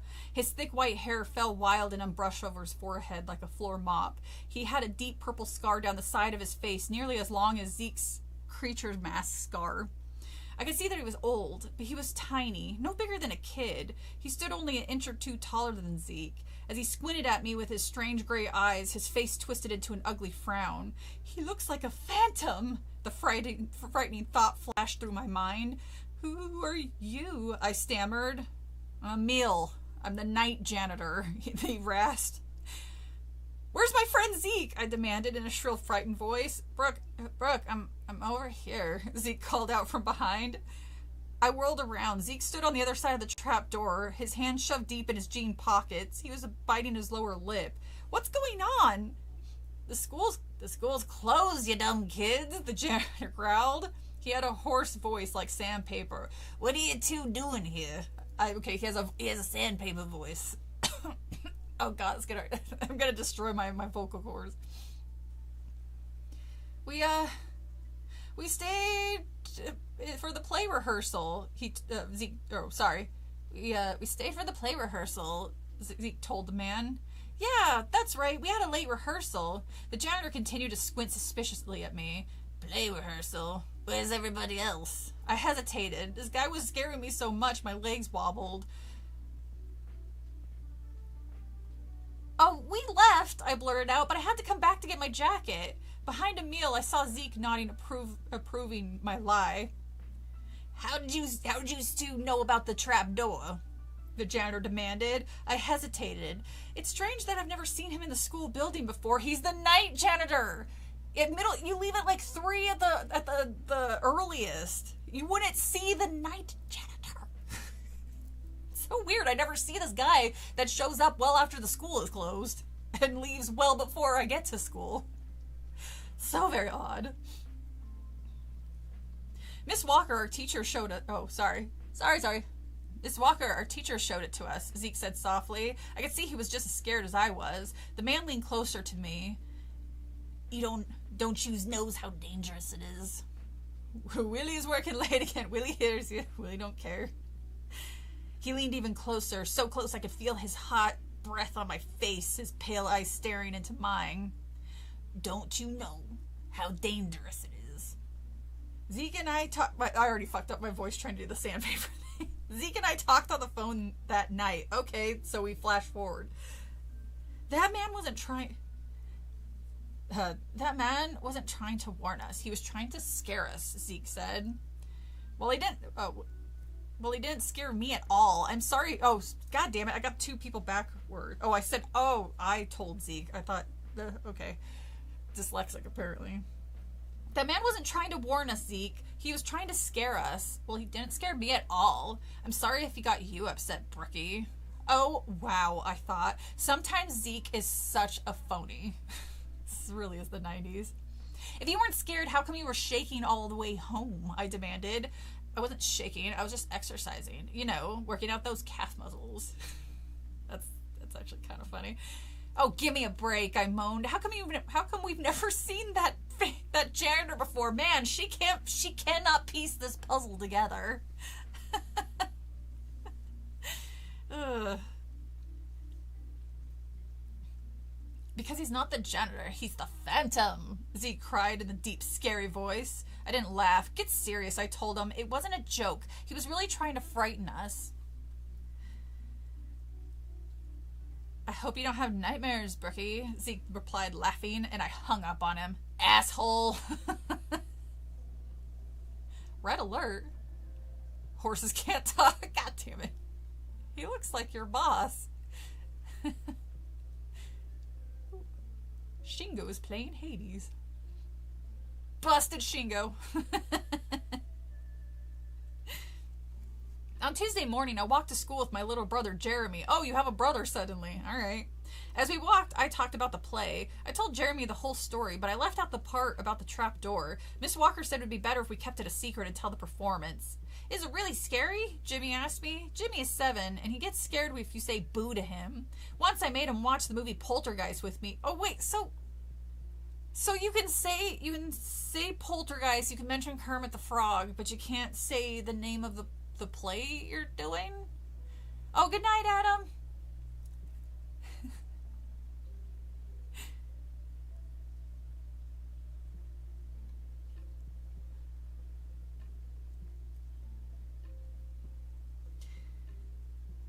Once I made him watch Poltergeist with me, and he woke up screaming every night for 3 weeks. God damn, put that kid in therapy. I loved that movie when I was a kid. Yeah, it's pretty scary, I told him, but not scary like Friday the 13th scary. Jeremy seemed relieved. Is it just me, or would I would find Poltergeist, if I had to choose between the two, I would probably say Poltergeist is scarier than the Friday the 13th, though. The Friday the 13th one, if we're talking about the first one, at least that one is a little bit scarier because it was an actual human that was attacking stuff, not like a supernatural aspect. But still, I was like, the first one was scary. Jeremy really hates scary things. On Halloween, he hid in his room. What? Not even free candy got the kid out of his room? That's rough. I would never make him watch Friday the 13th. He'd probably have nightmares until he was 50. The play has a surprise, I added, and it's a pretty awesome surprise. What is it? Jeremy demanded. I reached over and messed with his hair. Messing with hair and hair accessories seems to be reoccurring. It's chestnut brown, like mine. If I told you that, I said, making a funny voice, it wouldn't be surprised, would it? You sound just like Mom, Jeremy cried. What an insult. Insult. I hate that bitch. I dropped him off at his school and then crossed the street to my school. As I made my way down the hall, I thought about my part in the play. Esmeralda had so many lines. I wondered if I could memorize them all in time. And I wondered if my old stage fright would come back. Last year, I had terrible stage fright in Guys and Dolls. I didn't even have any lines to say. I walked into the classroom and said good morning to some kids and made my way to my table and stopped. Hey! A boy I'd never seen before was in my place. He was kind of cute. He had dark brown hair and bright green eyes. He was wearing a big red and black flannel shirt over black sweatpants. He had made himself right at home. His books and notebooks were spread out, and he was tilting back in my chair with his black high tops resting on the table. You're in my place, I said, standing over him. He gazed up at me with those green eyes. No, I'm not. No, I'm not, he replied casually. This is my place. Show him Terrifier of the Puppeteer. My nephew is 8 and Friday 13th is his favorite movie series. Yeah, same. When I was a little kid, I loved that shit. Well, no, I wasn't 8. I was 13. I was 13 when I saw my first Friday 13th, but still, like, I watched, like, the Freddy movies back then and, like, all those other stuff. It's, watch The Gate. Hey, Jeremy, watch The Gate. It's fine. It's fine. Babadook I didn't really care for, but maybe I should rewatch it now with, like, more of a perspective behind it. I don't know. Depends on how I feel, really. Really. I still have so many things to watch. I still need to watch the final season of Stranger Things. I haven't gotten around to it yet.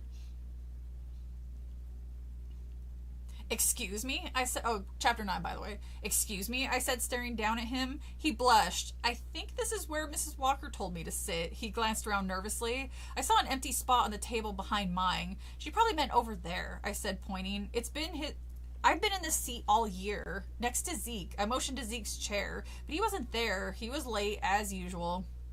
The boy blushed even darker. Sorry, he muttered shyly. I hate being the new kid, kicks rocks. He started to gather his books together. This is your first day, I asked. I introduced myself. I'm Brian Colson, he replied, climbing to his feet. My family just moved to Woods Mill from Indiana. I said I'd never been to Indiana. Remember when I said that, wow, at least stuff is happening and it's not boring? My bad. I shouldn't have said anything. I've never been to Indiana. Do you like pudding? I like pudding. What's your favorite movie? Well, I don't like scary stuff. Nah, get out. You're no longer cute to me. It was a boring thing to say, but it was true. You're Brooke Rogers? He asked, studying me. I heard you were in the starring role in the play. Did you hear that already? Or how'd you hear that already? I demanded. Some kids were talking about it on the bus. You must be a good actress, huh? He added shyly. I guess. I don't know. Sometimes I get pretty bad stage fright, I told him. I don't know why I told him that. Sometimes I just rattle on. I guess it's why my parents call me Babbling Brook. It's kind of mean. Brian smiled and sighed. Back at my school in Indiana, I was in all the plays, he told me, but I never had a lead role. I wish I'd moved here sooner. Then I could have tried out for the Phantom. Sad face. What? Smile 1 and 2? Smile? That one I'm unaware of. I tried to picture Brian on stage in the play. Oh, they're just sleep chirping. But I couldn't. He didn't seem like the acting type to me. He just seemed too shy, and he kept blushing all the time. Disgusting. But I decided to give the poor guy a break. Brian, why don't you come to rehearsal with me this afternoon? I suggested. Maybe you could get a small part or something. Brian smiled as if I just offered him $1 million. You mean it? He asked wide-eyed. Sure, it's no big deal, I replied. Zeke came slinking into his seat, his eyes on Miss Walker's desk. Am I late? He whispered. I shook my head, and then I started to introduce him to Brian, but Miss Walker stepped into the room and closed the door. Time for class to begin. Brian hurried to his place at the other table, and I started to sit down, but realized I left my science notebook in my locker. I'll be right back, I called to Miss Walker, because that's how that worked in middle school. I hurried out the door and jogged around the corner to my locker. To my surprise, my locker door was open. That's weird, I thought. I remember locking it. I pulled the door open the rest of the way, starting to reach in for my notebook, and let out a startled gasp. Someone was in there, and he was staring right at me.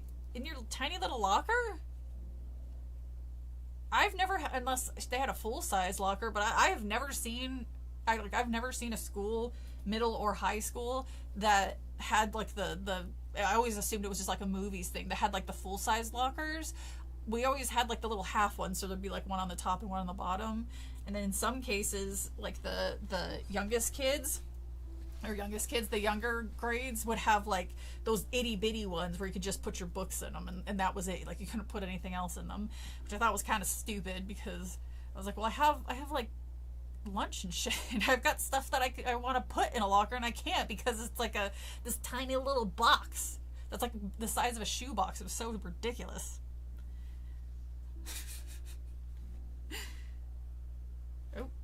Oh shit, sorry.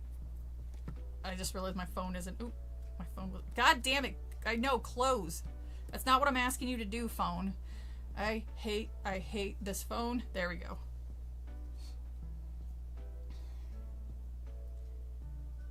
You don't have any of my credit card information. You very obvious scammer, you. UPS can kiss my ass.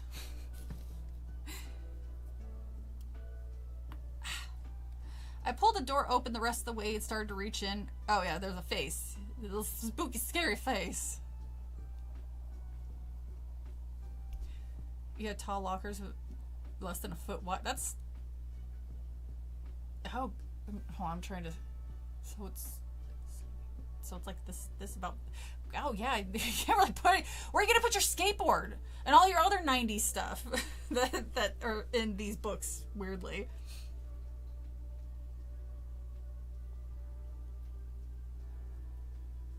Wait, which game? Oh God, which game are you guys wanting me to play? The Ring Terror's Realm. I've heard of it. I watched a video of, well, this name nowadays means nothing, but back in the day he used to be a pretty big YouTuber. But I used to watch Spoonie a lot, and he did a video on that, and I was like, this is the funniest thing I've ever seen. I would totally play if I can find it, and it's not super expensive. I will give it a shot. I'm about to spend $600 on a custom. Oh, good for you.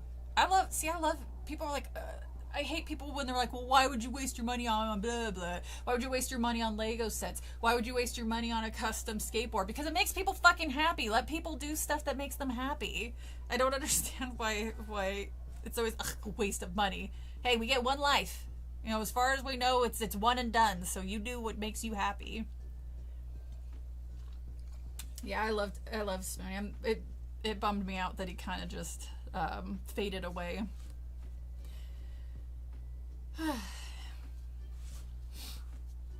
Poor Spoonie. I was always hoping that he would make some type of comeback, and I believe I'm still subscribed to him, but I haven't really seen anything. I think he's done just live streams. I haven't been able to catch them, but I don't know if he still does them or if he gave up completely. Why would you waste your money on fun? Yeah, I've never understood that. Like, people like shitting on others for doing stuff that they, especially when it's like Lego sets seem to be like a big trigger for these insecure jackasses. Like, what kind of a man does, or what kind of a grown man pays $600 for a what is it, like a Death Star Lego set? I was like, look at the guy's face. He's happy. He put it together. He's smiling. A lot of the times they'll have their kid next to him. And I was like, clearly these people are married or at least have children and have a life, you freaking dorks. I find people who act like that way more dweebish and loser status than anybody who would buy a Lego set to put together. Which by the way, I actually have bought a few of them recently just to try them out, and now I think I might actually be obsessed with the little flower ones. Made a couple of the flower ones. Sorry, I'm on a tangent. Okay, she forgot her science book. He does still streams, and sounds like he has gotten his sense of humor back, so I'm hoping. Oh, well, maybe I'll see if I can. I should check in on it and see if there's like a consistent time he does it. Maybe I can pop in and watch him for a bit. It'd be nice to see. He was always so damn funny.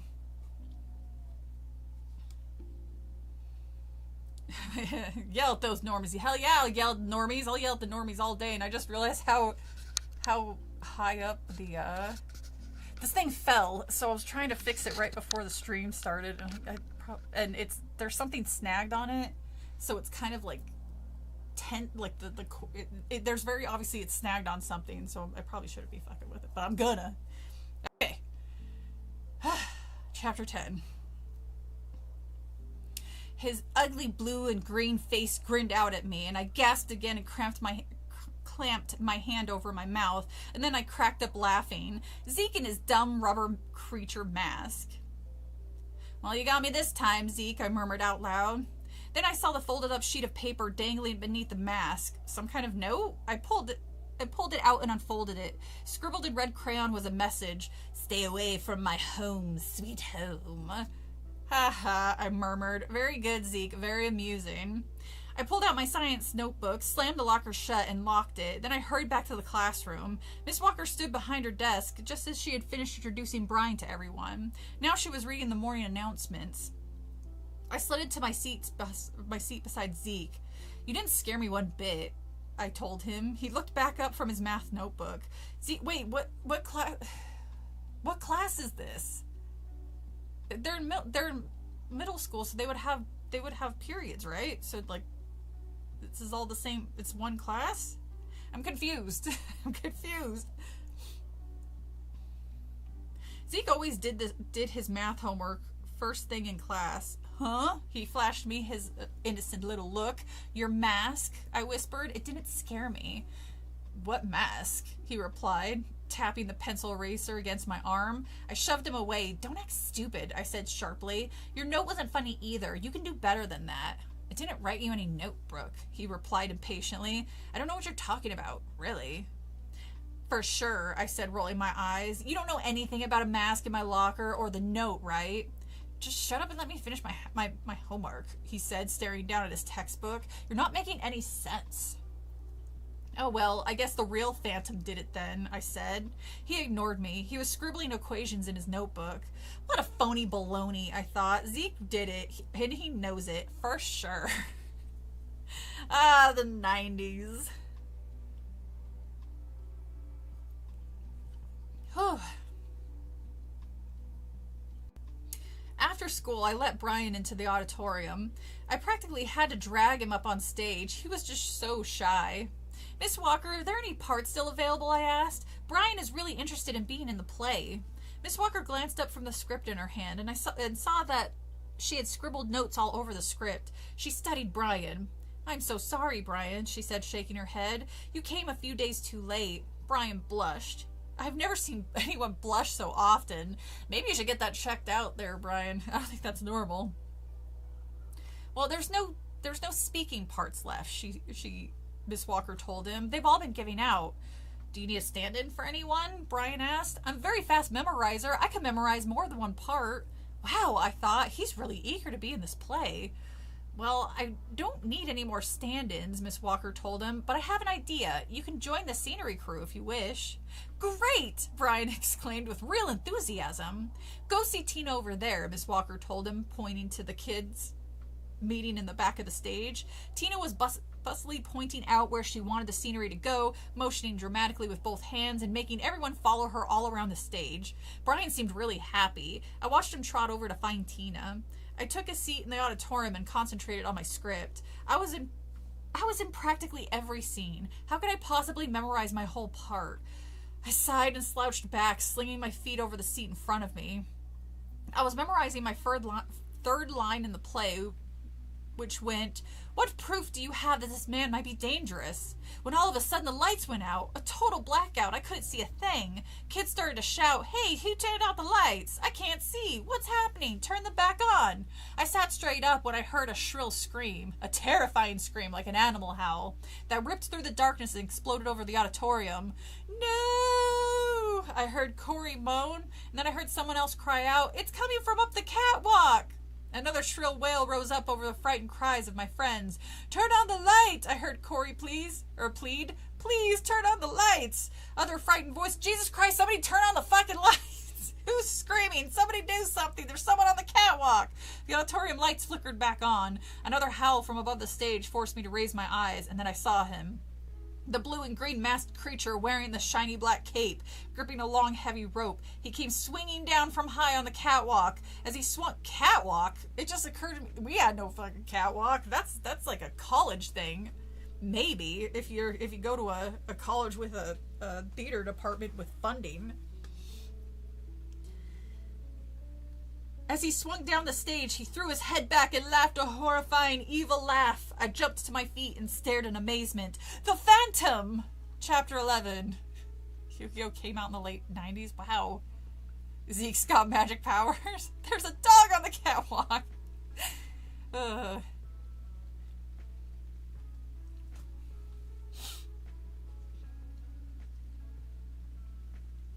32% through. That's not too bad for what time is it?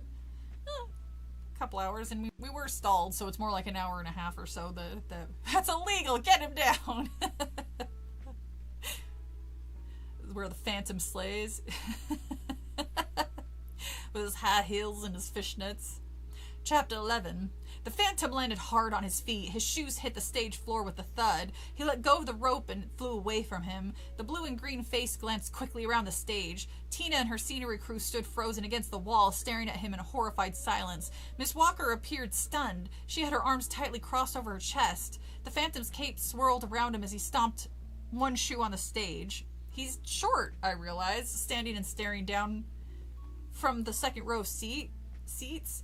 He's about Zeke's height, maybe an inch or two taller, or maybe he's exactly Zeke's height because he is Zeke. Zeke, I called out. The ugly masked face peered out to the auditorium. The Phantom started to sink. His feet disappeared. The legs of his dark pants down. He had stepped onto the peg and was riding the trapdoor down. Zeke, I yelled. I ran up to the aisle and pulled myself onto the stage. You're not funny, I shouted. But the Phantom had vanished below the stage. I ran up to the opening and stared down into the darkness. Miss Walker stepped up beside me, an angry scowl on her face. Was that Zeke? She asked. Was that really Zeke? I'm not sure, I stammered. I think so. Zeke! Miss Walker called down to the opening. Where are you? Or are you down there? No reply. The platform had lowered all the way down. I couldn't see anything but a deep well of darkness. The kids gathered around the opening, chattering excitedly, laughing and teasing each other. Was Zeke wearing that dumb mask again? I heard Corey ask. Is Zeke going to ruin our rehearsal? Is Zeke going to ruin our rehearsal today? Miss Walker demanded angrily. Does he think we need to be scared every afternoon? I shrugged. I couldn't answer. Maybe it wasn't Zeke, I heard Corey say. He sounded very frightened. It had to be Zeke. Are you there, Zeke? Jesus, Zeke! Stop saying Zeke! Good night, Spyro. Thank you for stopping by. Zeke Matthews, can you hear me? No answer, and no sign of Zeke. He's your friend, Brooke, Tina said nastily. Don't you know where he is? Don't you know where your friends are at any given time, at every given moment of your life? No? I don't know where I am half the time. Can't you tell him to stop ruining our play? I sputtered an answer. I was so angry I didn't know what I was saying. I mean, Zeke's my friend, but I'm not responsible for him. She's right. Tina was just trying to make me look bad and score some points with Miss Walker. Okay, scenery people, Miss Walker instructed. Back to work. I'll take care of this. The rest of you. She stopped. We all heard it. The loud clanking sound. A loud hum rose up over the clanking. The trap door's coming back up, I cried, pointing. Oh, good, Miss Walker said, crossing her arms over her chest again. She narrowed her eyes at the opening of the stage floor. Now I'll let Zeke know how we feel about this little joke, his last little joke, if I have anything to say about it. Uh-oh, I thought. Poor Zeke. Miss Walker was a really good teacher and a really nice person until you got on her bad side. But once you did that, once you made her angry, once you had her crossing her arms and squinting her eyes at you, you were in major trouble because she could be really mean. I knew that Zeke was just having some fun. He loved being the center of attention. He loved scaring people, and he especially loved scaring me. This was just a game for him. He was trying to show everyone that we were all scaredy cat wimps, and he wasn't. He was playing this game all the time. But this time it backfired. This time he had gone too far, and Miss Walker was waiting for him, arms crossed, eyes squinted. Will she toss him out of the play, I wondered, or will she just yell at him until his ears curl? Little Nat, you go someplace else. I don't want to accidentally swallow you. The hum grew louder. The stage floor vibrated until we heard the platform stop, its usual 5 feet below the stage. Poor Zeke, I thought. He's standing there so innocently. He doesn't know what he's in for. I peered down into the opening and gasped.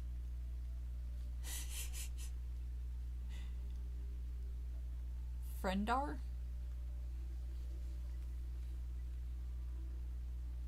I need Zeke to be said at least 15. I know, that drives me crazy.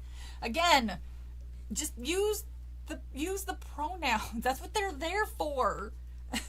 Instead of saying a person's name over and over and over and over again. Ugh, that's bad grammar. Hopefully this tea will help my vocal cords after me trying to do that damn. What's this? Hold on.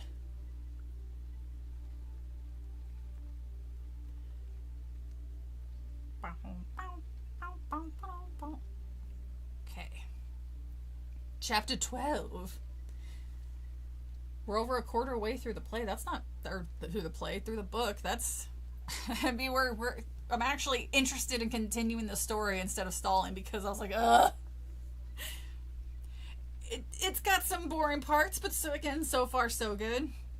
I don't think anything can top the Talking Snowman book, though. That one was probably the funniest one I've ever read. Probably not what they were going for, but it was definitely the funniest one. Zeke was scared by the phantom that Zeke saw backstage during the play that Zeke was starring in. Yeah, ugh. I hate that. I hate that so much. Well, back with Zeke.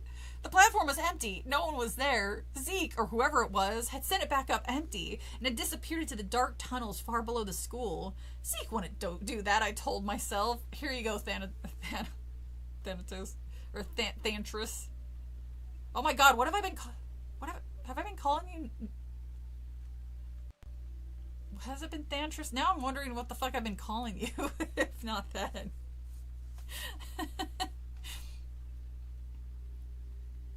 Oh my god. I'm starting to dislike the name Zeke. Yeah, me too. Zeke, or whoever it was, had sent it back. Oh, Zeke wouldn't do that, I told myself. Even Zeke wouldn't be that crazy enough to go down in the darkness by himself, without a flashlight, without a clue as to what was down there. Or would he? Yes, he would, I answered my own question. Oh good, now she's finally using goddamn pronouns. If he thought he could really terrify us, Zeke would do anything. Miss Walker canceled the rehearsal. She told the scenery crew to stay and paint the backdrop. She told the rest of us to go home and study our parts. I'm going to have a long talk with Zeke when I find him, she muttered. Then she turned and made her way back quickly out of the auditorium. I took my time walking home. I thought about Zeke all the way. I was thinking so hard. I walked right past my house. Down the block, I saw Zeke's mother's red Pontiac pull up in their driveway. Shielding my eyes against the late afternoon sun, I saw Miss Matthews climb out of the car, and then I saw Zeke on the other side. Hey, Zeke, I shouted as I went running across the lawn toward him. Zeke! We said your name like 800 times. Are you going to deck the next person named Zeke for no reason at all? Zeke wouldn't do that. Zeke would do something more in character with Zeke, wouldn't Zeke? His mother waved at me and disappeared into the house. Zeke looked surprised to see me. Is the play rehearsal over so early, he asked. Yes, thanks to you, I muttered. What? What did I do? You didn't scare me, Zeke, I told him. No one thought it was funny, and now you're in a load of trouble. His eyes narrowed and scrunched up his face, pretending not to understand. What are you talking about, Brooke? How can I be in trouble? I wasn't even there. You were there long enough, I told him. He shook his head. His freckles seemed to grow darker. What? It's like a mood ring? His blonde hair fluttered in the wind. No, I wasn't, he said quietly. I told Miss Walker I wouldn't be there. I told her this morning that I had to miss rehearsal. So you can go get your mask and cape and come flying down the catwalk? I said suspiciously. No, I had a dentist appointment. I gaped at him in shock. My mouth dropped open. What is your problem, Brooke? He demanded. It was only a checkup. You really weren't at the school? I stammered. No way. He shook his head. Then who was the phantom? I asked in a tiny voice. A strange smile spread over Zeke's face. It was you, I cried angrily. You did your phantom act, and then you went to your dentist appointment, didn't you? He only laughed, and he wouldn't answer. After school the next afternoon, I walked with Brian to the auditorium. He looked cute in a black vest over a plain white t-shirt and faded jeans. Oh, he's doing the Tommy look from God, what? Or maybe it was Bulk and Skull. I just remember that outfit was in the original Power Rangers. I had that playing in the background because I found a live stream of the old ones. I was like, sure, I've never actually watched the show. I just would watch like scenes from it, and that was a reoccurring outfit. The white shirt with the vest over the top.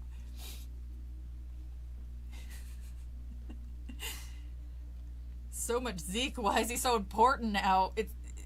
It's maybe if you're gonna have a character be so prominently in your story, don't give him a name that's a little, it sticks out.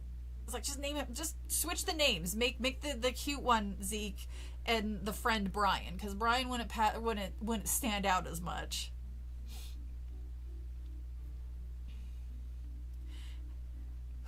How you doing with Tina? I asked. Okay, I guess, Brian replied. She's a little bossy, but she's letting me design the backdrop pretty much on my own.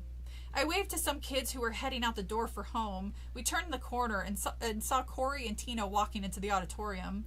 Does Zeke work things out with Miss Walker? Brian asked. I saw him talking to her this morning. I guess, I replied. She's letting Zeke stay in the play for now. Do you think he's the one who pulled the stunt yesterday? Brian asked. Yes, I do. Zeke likes scaring people. He's been doing it since we were little. I think Zeke is trying to scare us. He's trying to make us think there's a real phantom in the school. I smiled at Brian, but I don't scare so easily. Soon after rehearsal started, Miss Walker called Zeke and me onto the stage. She said she wanted to walk us through one of our scenes together. She wanted to show us where we would stand and when to say our lines. She called it blocking. She also asked Tina Powell and Robert Hernandez, Zeke's understudy, to come up on stage. Miss Walker said they should all know the blocking too, just in case. Just in case, I thought, and then I remembered Tina's warning. So if you get sick or something, or you can't be in the show, I'll play the part of Esmeralda. Well, Tina, I hate to disappoint you, I muttered to myself, but I plan to be perfectly fine, so have fun painting your scenery. It's the only time you'll ever be on stage. I'm not mean or hateful, but fuck that bitch for wanting to be the play or be the part that I wanted. I know, that's kind of mean, but Tina deserved it. No, she doesn't. I kind of see why Tina doesn't like you, and while you're baffled at why this person hates you, while you're displaying why a person should hate you. I met the original Orange Ranger last year. Pretty cool dude. Yeah, he is. I've met him before too. I've met him, and I've met the original Black Ranger. He was really cool. Very super sweet dude. And there was another guy. He was in the movie. He was the Black Ranger in the movie, but Rocky? I just watched that movie. I just watched that awful movie not long ago. For the first time since I was 6. God damn it, now I have the theme song stuck in my head. Go, go, Power Rangers. But yeah, this is going to come as a shock to you guys. But I used to have one of the original, what the fuck were those things called? They had their little morphers, I guess, and it had Tommy's signature on it, the Black Ranger signature, Zach, right? Wait, oh, Zach, I think that was his name, Zach, and Jason, I think that's what the character's name was. All three of them had signed it, and I no longer have it. Take a while to guess what happened to it. Yeah. And it's even worse because I was like, oh, I can always get the signatures again, because I can always buy the thing again and get the signatures again. No, I can't. No, at least not one of them, because one of them is no longer around. So a little more upset about that than I would be otherwise. But in my defense, I didn't actually get to meet the Green Ranger. I actually had bought it with the Green Ranger's signature already on it. And I didn't even originally want it. It's just the person that had it was selling it because they needed money. So I was like, all right, well, I'll buy it. And if you want it back, just give me the money back. And they never did. So I was like, well, fuck it. These people are coming to a Comic-Con for $25 each. I can get their signatures on here too. I was like, I'll get all the original ones, and then I'll have just as a cool conversation piece. No, didn't work.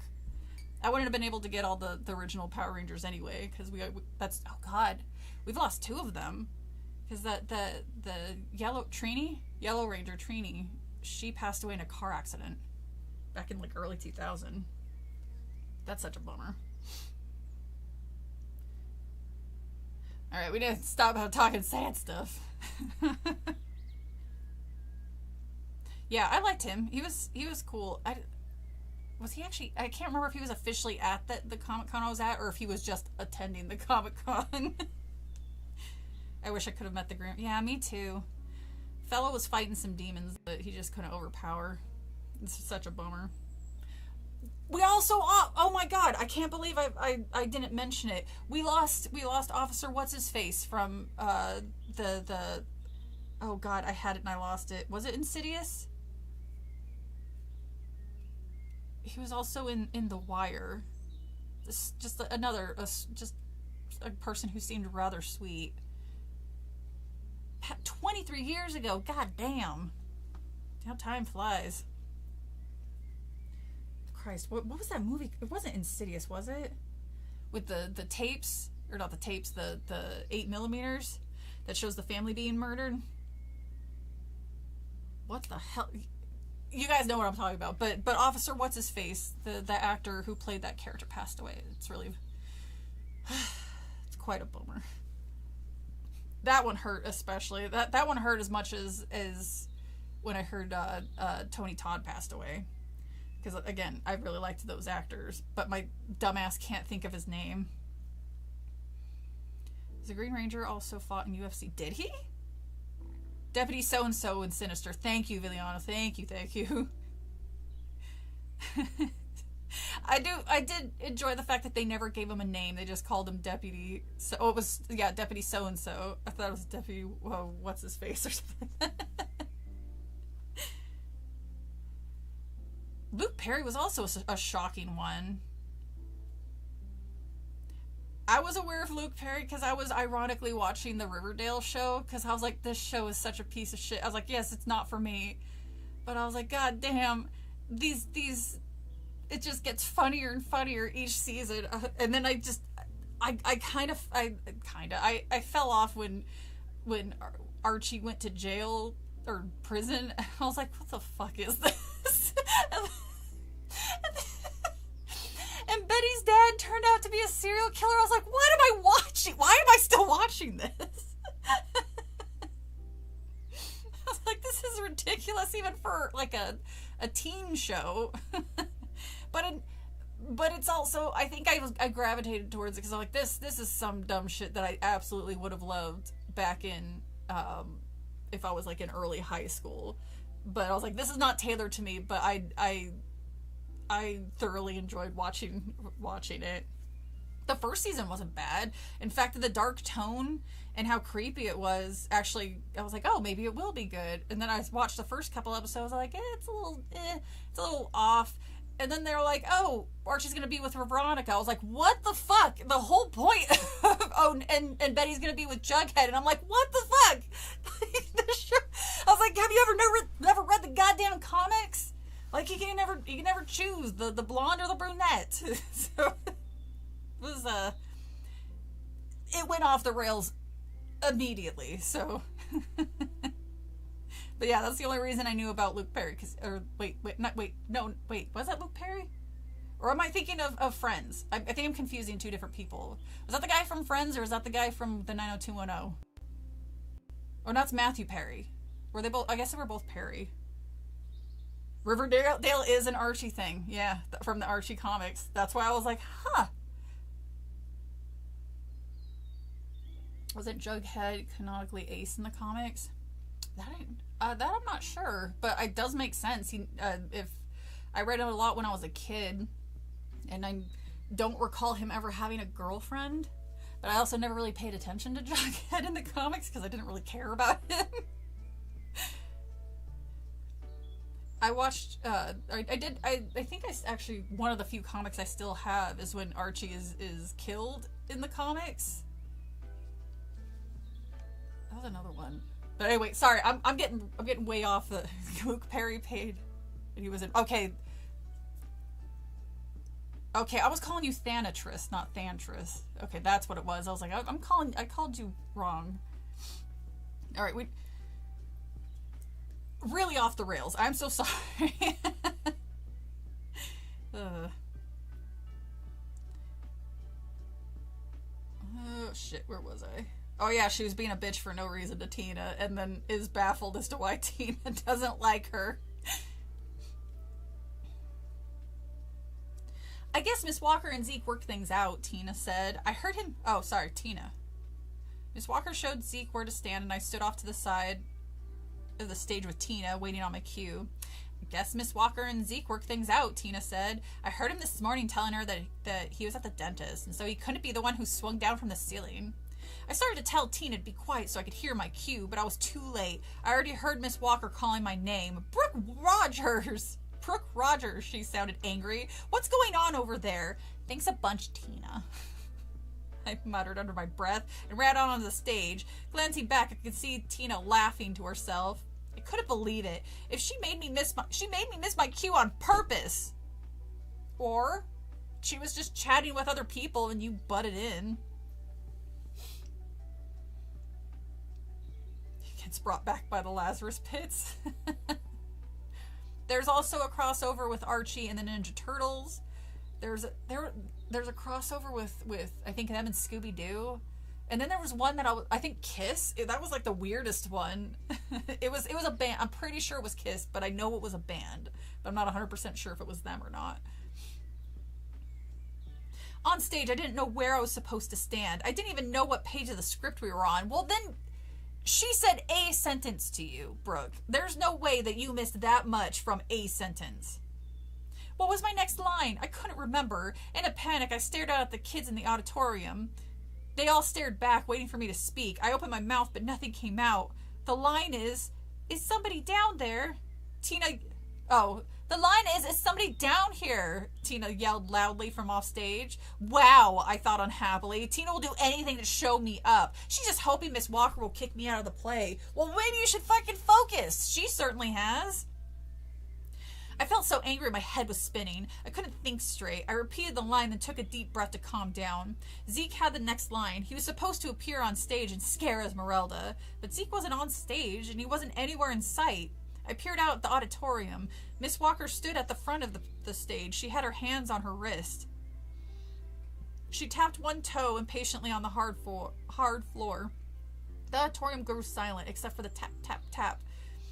Where is Zeke? She asked wearily. What is he doing now? Is he going to come flying down from the catwalk in full costume or something?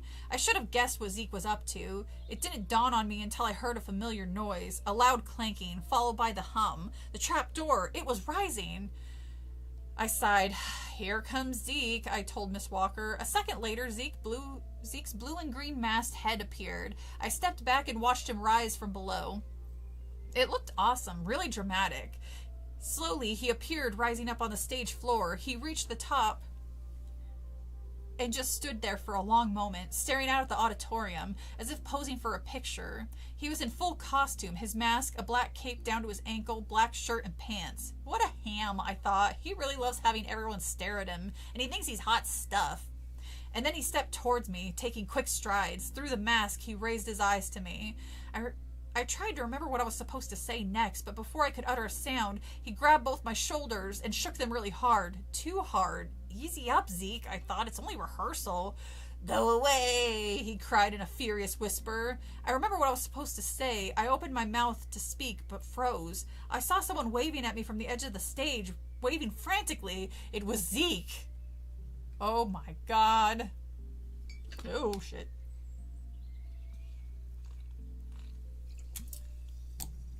Kiss and the Phantom of the Carnival. I would have been all over an Archie and Scooby-Doo crossover as a kid. I'm pretty sure. It's been a long time since I've even looked at my comics. I have to dig that box out and see what I still have. Really a handful of them. Oh my goodness. God, it's not even late. And I took a nap today. You think I'd be a little more awake. Chapter 13, 40% through the story. We only had a 45-minute detour. Chapter 13. I knew I was in major trouble. If Zeke was standing way over there, who was shaking my shoulders, grinning at me through an ugly mask? Help! Somebody help! I screamed, struggling to free myself. No, Brooke, Miss Walker called out to me. The line is, help me, father. She didn't get it. Couldn't she see that there was a real phantom up here trying to shake me to death? Suddenly, the phantom lowered his masked face and whispered harshly in my ear, Stay away from my home, sweet home. I gazed into his eyes. They looked familiar to me. Who was he? I knew I'd seen him before, but before I could remember, he spun away from me, took a deep dive off the stage and ran up the long aisle, his cape flowing behind him. I stood watching in horror as he disappeared out through the auditorium doors. Some kids laughed. I heard Tina mutter to someone, "Was that in the script?" Zeke came running over to me. Brooke, are you like all right or whatever?" "I don't know," I replied. I felt really shaken up. That was weird," Zeke exclaimed. Miss Walker came striding across the stage, swinging her clipboard in one hand. She had a very confused expression on her face. "Can anyone explain what just happened here?" she asked. "There's a real phantom in this school," Oh, sorry. That wasn't the main character. "There's a real phantom in this school or something," Zeke said softly. He narrowed his eyes at me thoughtfully. We were sitting in the front row of the auditorium. Brian scraped at a smudge of black paint on the back of his hand. I sat between the two boys studying Zeke. The lights had been dimmed. Rehearsal had ended a few minutes before, but I could hear a few voices out in the hallway. The door had just closed behind Miss Walker. "Why are you staring at me like that?" "I'm still wondering if you aren't responsible for everything," I told him bluntly. He rolled his eyes. "Yeah, sure, whatever. How could I be in two places at once today, Brooke? Answer me that. That's pretty tricky even for someone as brilliant and clever, as me." "It is possible," I replied. "I can't get this paint off," Brian moaned. "Look, I got it on my shirt, too." "Is it washable paint?" Zeke asked. "How should I know?" Brian replied. "I didn't read the label." "Do you read labels on cans?" "Zeke only reads cereal boxes," I joked. Will you guys like stop kidding around or whatever?" Zeke demanded impatiently. "We got a real phantom in this school, and for some reason he's trying to mess up our play." I was still studying Zeke's face, trying to figure out if he was telling the truth. "I saw you talking to Andy Seltzer this morning before school," I told Zeke. "You could have planned this whole phantom thing with him. You gave Andy the costume, right? You told him what to do, and you and Andy planned the whole thing." Zeke's mouth dropped open. "Why would I even do that? To scare me, specifically, because I'm the center of this universe? To scare everyone? To make us think there's a real phantom, and then you get us really scared and say gotcha and laugh in our faces like a jerk?" A smile crossed Zeke's face. "I wish I thought of that," he murmured. "But I'm serious, Brooke. I know you don't believe me, but I didn't plan anything with Andy, and I didn't..." Tina hopped down from the stage. I guess she'd been working on scenery behind the curtain. Are you feeling better, Brooke?"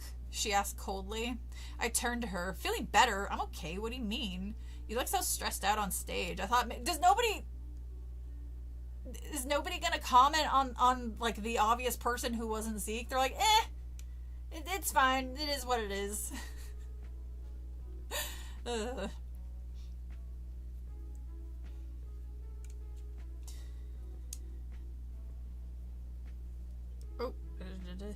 where'd it go? Where'd she go? Wait, where?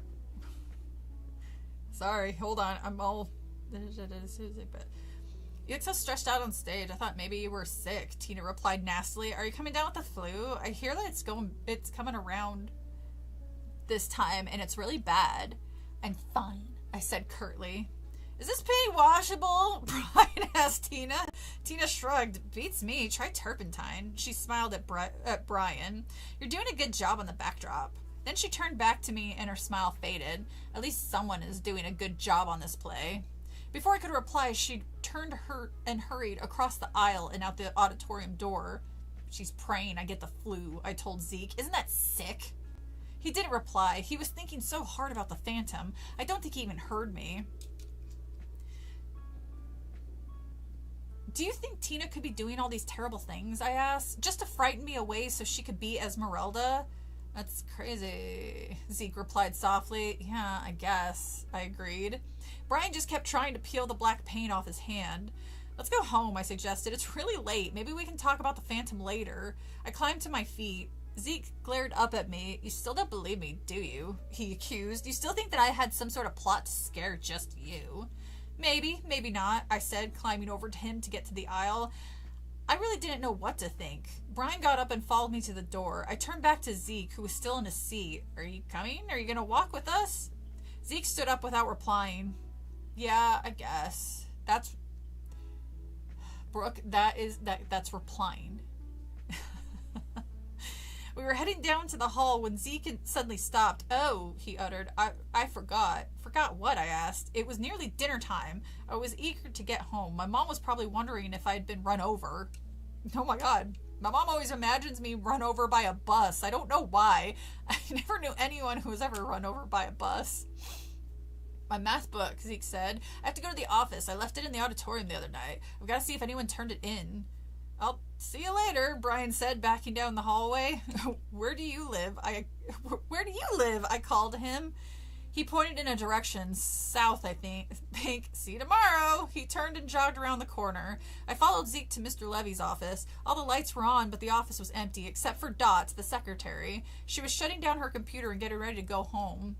"Did anyone return in my math book?" Zeke asked her, leaning on the counter. "Math book?" She squinted back to Zeke. "I left it in the auditorium the other night. I thought maybe that guy Emil turned it in." Dot's expression turned to confusion. "Who's Emil?" "You know," Zeke replied, "the little old guy in the white hair, the night janitor." Dot shook her head. "You're a little mixed up, Zeke. There's no one named Emil who works at the school. We don't have a night janitor." "Oh, so you just have a pervert that wanders around then, do you? I've been run over by a truck."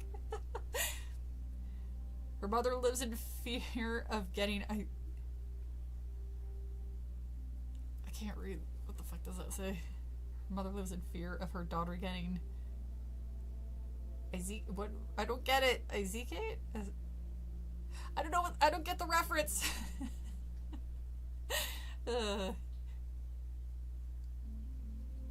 Oh, Mom watched Mean Girls. You know, Emil, brother of Esnick. I don't know what reference. I'm sorry, I don't know what references you're making. It's gonna be something that I should know, isn't it? Chapter 14. Isekai. Ah, okay. Should probably leave my glasses on. Chapter 14. Tina Powell called me at home that night. "Just wanted to see how you're feeling," she said. "You look so pale, Brooke." "I'm not getting the flu," I shouted. I really lost my cool, but I couldn't help it. "I heard you sneezing a lot yesterday," Tina said, pretending to be concerned. "I always sneeze a lot," I replied. "Goodbye, Tina." "Who was that other phantom who jumped on stage this afternoon?" Tina asked before I could hang up. "I don't know," I said. That was kind of scary," Tina interrupted. "I hope you weren't too scared or anything, Brooke." "See you tomorrow, Tina," I said coldly. I hung up the phone before she could say anything else. Tina was becoming a real pain, I decided. How much does she want to play Esmeralda? I found myself wondering. How much does she want this part? Enough to try to scare me away? Zeke later called and convinced me that Emil had to be our phantom. "He lied to us, right?" Zeke asked excitedly. "He told us he worked for the school and he tried to frighten us. It's got to be him." Well, I mean, technically janitors well, I don't know how it is in most places, but usually janitors are contracted out. Like, they don't work directly for the school. They're a cleaning company that's contracted through the school. So I guess technically they work for them, but again, I guess that just depends on where you live or how that works.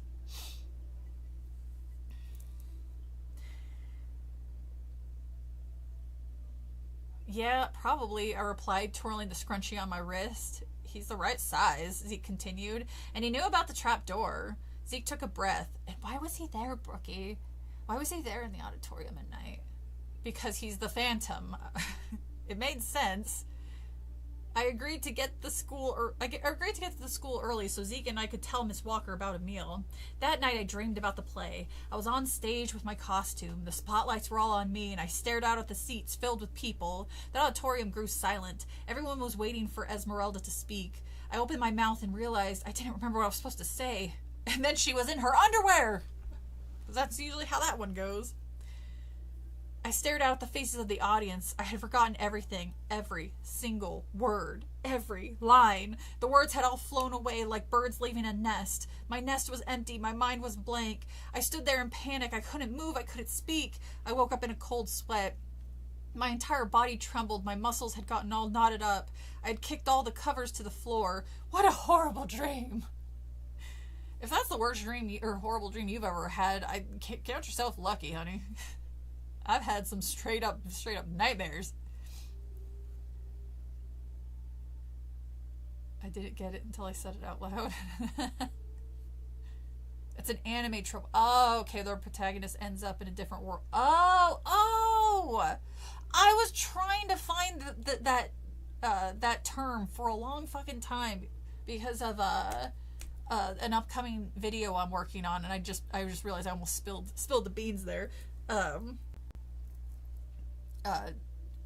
gonna have to write shit. I need to write that down and then learn how to write it, because I was looking for that exact term because I knew there was a term for that. Hang on, let me write that down real quick.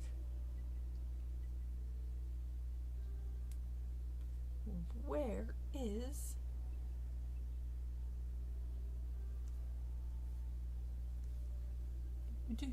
I just didn't know what I was looking for because I didn't know the name of it. Now I do. Tough crowd. It's not your fault that I didn't know where that came from. No, I don't mean to write sidelined. What the hell was that?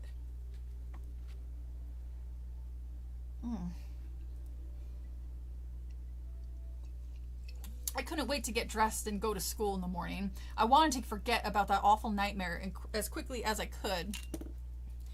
I had to walk Jeremy to school, so I didn't get there as early as I wanted. Jeremy kept asking me about the play. He wanted to hear more about the Phantom, but I didn't feel like talking about it. I kept remembering my dream, remembering the panic of standing in front of 300 people. 300? Come on now. And looking like a total jerk. I dropped Jeremy off, then hurried across the street. I found Zeke waiting for me by the front door. He was staring impatiently at his watch. I don't know why. It doesn't have the correct time on it. It's just one of those digital watches with 17 different controls on it. Zeke can't figure out how to set it. He can play games on it and play a dozen different songs, but he can't get it to tell time. Sorry, I'm late, I said. He grabbed my arm and pulled me right into the classroom. He wouldn't even let me get my books from my locker or take off my coat. We marched up to Miss Walker, who was sitting behind her desk, glancing over the morning announcements. She smiled at us, but her smile faded as she saw the solemn looks on our faces. Is something wrong? Miss Walker asked. Can we speak to you, Zeke? Can we speak to you? Zeke whispered, glancing at the kids already in class in private. Miss Walker gazed up at the wall clock. Can't it wait? The bell's going to ring in 2 minutes. It'll only take a minute, I promise. She followed us out to the hall and leaned her back against the tile wall. What's the problem? God, remember how I was saying? I was like, oh, at least this isn't boring. I was like, now it's hit a wall where I'm like, Jesus fucking Christ, get on with it. There's a Phantom in our school, Zeke told her breathlessly. A real one. Brooke and I have seen him. Whoa, Miss Walker murmured, raising both hands to say stop. No, really, we did see him, Miss Walker. In the auditorium, we snuck in, used the trap door, and you did what? She cried, narrowing her eyes at us. I know, Zeke said, blushing. We weren't supposed to, that's not the point. There's a Phantom, I said, and he's trying to stop the play. I know you think I've been doing all these things, Zeke added, but I haven't. It's the Phantom. Miss Walker raised her hands again. She started to say something, but the bell rang right over our heads. We raised our hands to protect our ears. When the bell finally stopped clanging, Miss Walker took a few steps towards the classroom door. It was really noisy inside. The kids were all taking advantage of her not being in there. I'm sorry I upset you with that story, she told us. Huh? Zeke and I both cried out. I never should have told you that old Phantom story, Miss Walker said fretfully. It's got a lot of kids upset, and I apologize for scaring you. But you didn't, Zeke protested. We saw a guy, and have you been having nightmares about a Phantom? Miss Walker demanded. She didn't believe us. She didn't believe a word we said. Listen, I started. All three of us jumped when we heard a loud crash inside the room, a crash followed by a wild laughter. Let's get inside, Miss Walker said. She pointed at Zeke. No more practical jokes, okay? No more jokes. We want the play to be good, don't we? Before we could answer, she turned and hurried into the room. What am I doing here? Brian moaned. Great question. You did what? A video about spilling the beans. Oh, hello, Murmur. You snuck in. I didn't even see you come in. The way I was able to beat stage fright is that I had managed to convince myself, because because it was the way I acted in most audiences. Like if you were in a big, like an auditorium meeting or something like that, no one's fucking paying attention to what's going on stage. You're too busy playing with your phone or playing a game or talking with your friends. So you're not paying attention to what's going on. So I managed to convince myself that everybody does that. So nobody's actually paying attention to what I'm saying or doing. So it actually helped out a lot to the point that I didn't have stage fright for the longest time when I had to perform in front of people. I haven't done it in a long time, so it'll probably not work now, but it worked back then.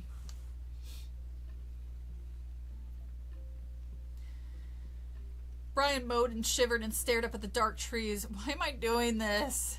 You came with us because you're a nice guy, I told him, patting... Wait. You need... Oh, God damn it. Okay, so I guess this is later... I guess this is later in the day. I thought they were still in the school. There's no space between to show, hey, this is gonna be like a different time.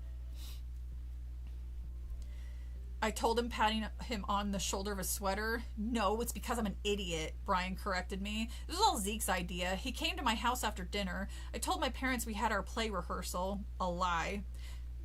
Then Zeke and I walked to school. We met Brian in the front walk, where he promised he'd wait for us. I can't believe Miss Walker didn't believe us, Zeke fretted. So you believe such a nutty story, I demanded? Or would you believe such a nutty story, I demanded?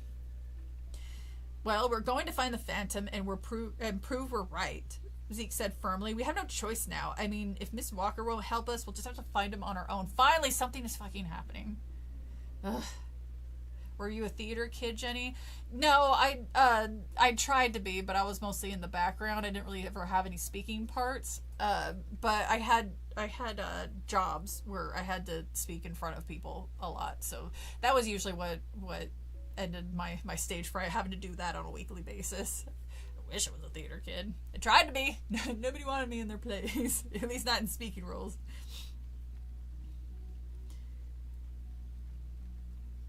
Alright.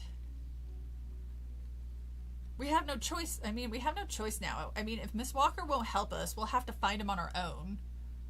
You're just like a good adventure, I teased him. He raised his eyes to mine. Well, Brookie, if you're too scared... Or you just like a good adventure. But what am I doing here? Brian repeated, staring up at the dark school building. We need all the help we can get, I told him. I gave Zeke a shove. Let's go. I'll show you who's scared and who isn't.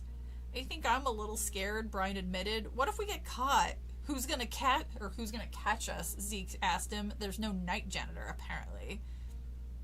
But what if there's like an alarm or something? Brian demanded. You know, a burglar alarm?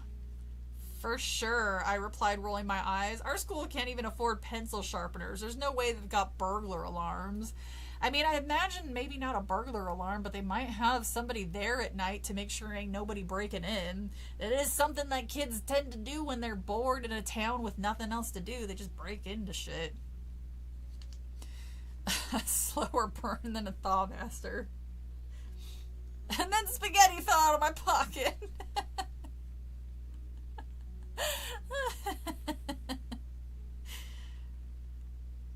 Yeah, that's it's getting into that range, isn't it? Well, we're going to have to break in, Zeke said quietly, his eyes on the street. A station wagon rolled by without slowing. He tugged at the front doors. They're locked tight. Of course they're locked. They're not going to leave the school unlocked. Maybe a side door, Brian suggested. We crept around the side of the building. The playground stretched out, silent and empty. The grass glowed all silvery under the bright half-moon. The side doors were locked, too. And the back door that led to the band room was also locked. Of course they're going to be locked.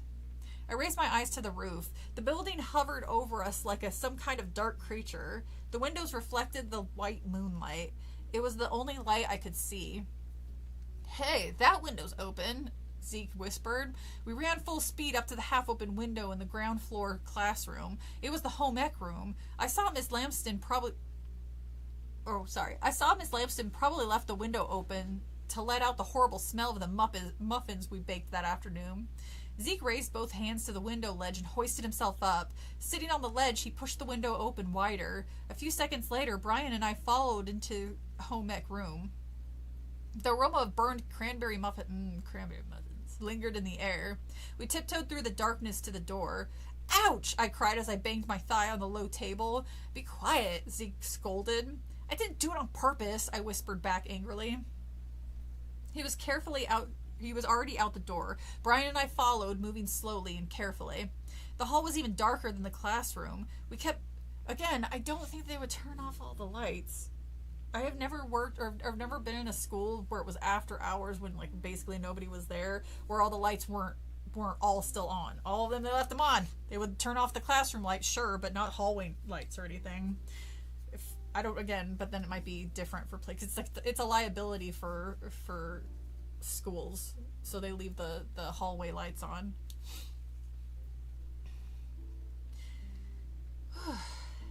We kept pressed against the wall as we made our way toward the auditorium. My heart was racing. I felt all tingly. My shoes scraped loudly over the hard floor. Nothing to be afraid of, I told myself. It's just a school building, the building you've been in a million times, and there's no one else here but you guys. Or but the three of us. And the phantom. A phantom that doesn't want to be found. I don't think I like this, Brian whispered as we edged our way around the corner. I'm pretty scared. Just pretend you're in a scary movie, I told him. Pretend it's just a movie. I don't like scary movies, he protested. Shh, Zeke warned. He stopped suddenly. I bumped right into him. Try not to be a klutz, Brookie, he whispered. Try not to be a jerk, Zeki, I replied nastily. Or Zeke, I guess would be more line. I squinted in the darkness. We had reached the auditorium. Zeke pulled open the nearest door and we peered inside. Total blackness. The air of the auditorium felt cooler, cool and damp. That's because a ghost lives there, I thought. That made my heart pump even harder. I wish I could control my thoughts a little better. Zeke fumbled with his hand against the wall and clicked on the row of lights over the section of the seats to our left. The stage came into view, empty and silent. Someone had left a ladder leaning against one wall. Several paint cans were lined up beside the ladder. How about turning on all the lights? Brian suggested. He sounded really frightened. No way, Zeke replied, his eyes on the stage. We want to take the Phantom by surprise, don't we? We don't want to warn him that we're coming. Are you gonna kick his ass? Like, I don't... Oh, good night then, Thantris. Good night.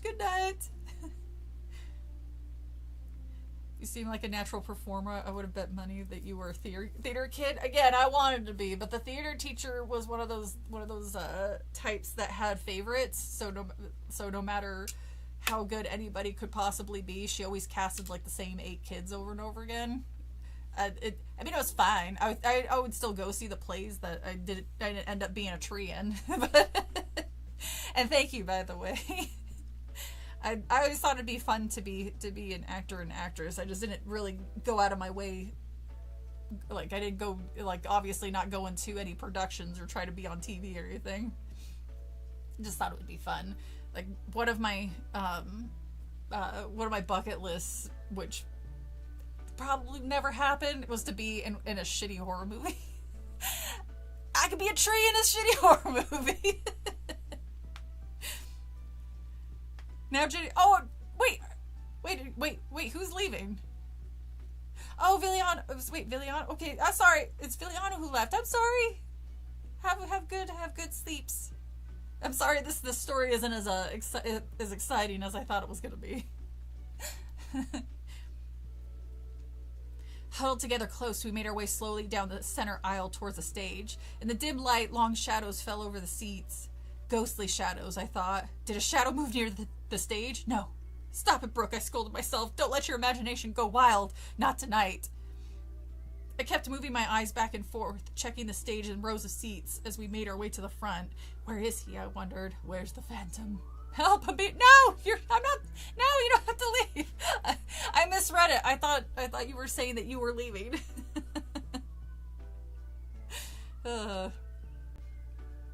I should have read the entire chat back and forth. Does he live in that dark chamber so far below the stage? We were just a few feet from the stage when we heard the sound. A footstep? A floorboard creaking? All three of us stopped. All three of us heard it. I grabbed Zeke's arm and I saw Brian's green eyes go wide with fright. And then we heard another sound. A cough. "We're not alone," I stammered. Is it gonna be... what's her face? Is it gonna be Tina? It's gonna be Tina. Chapter 15. Writing a movie for film school if there becomes a thing. I'll let you know. If you'll play the killer, hell yeah! Oh, I would have so much fun with that. If they make a From Hell It Came remake, I could totally be a tree. Hell yeah.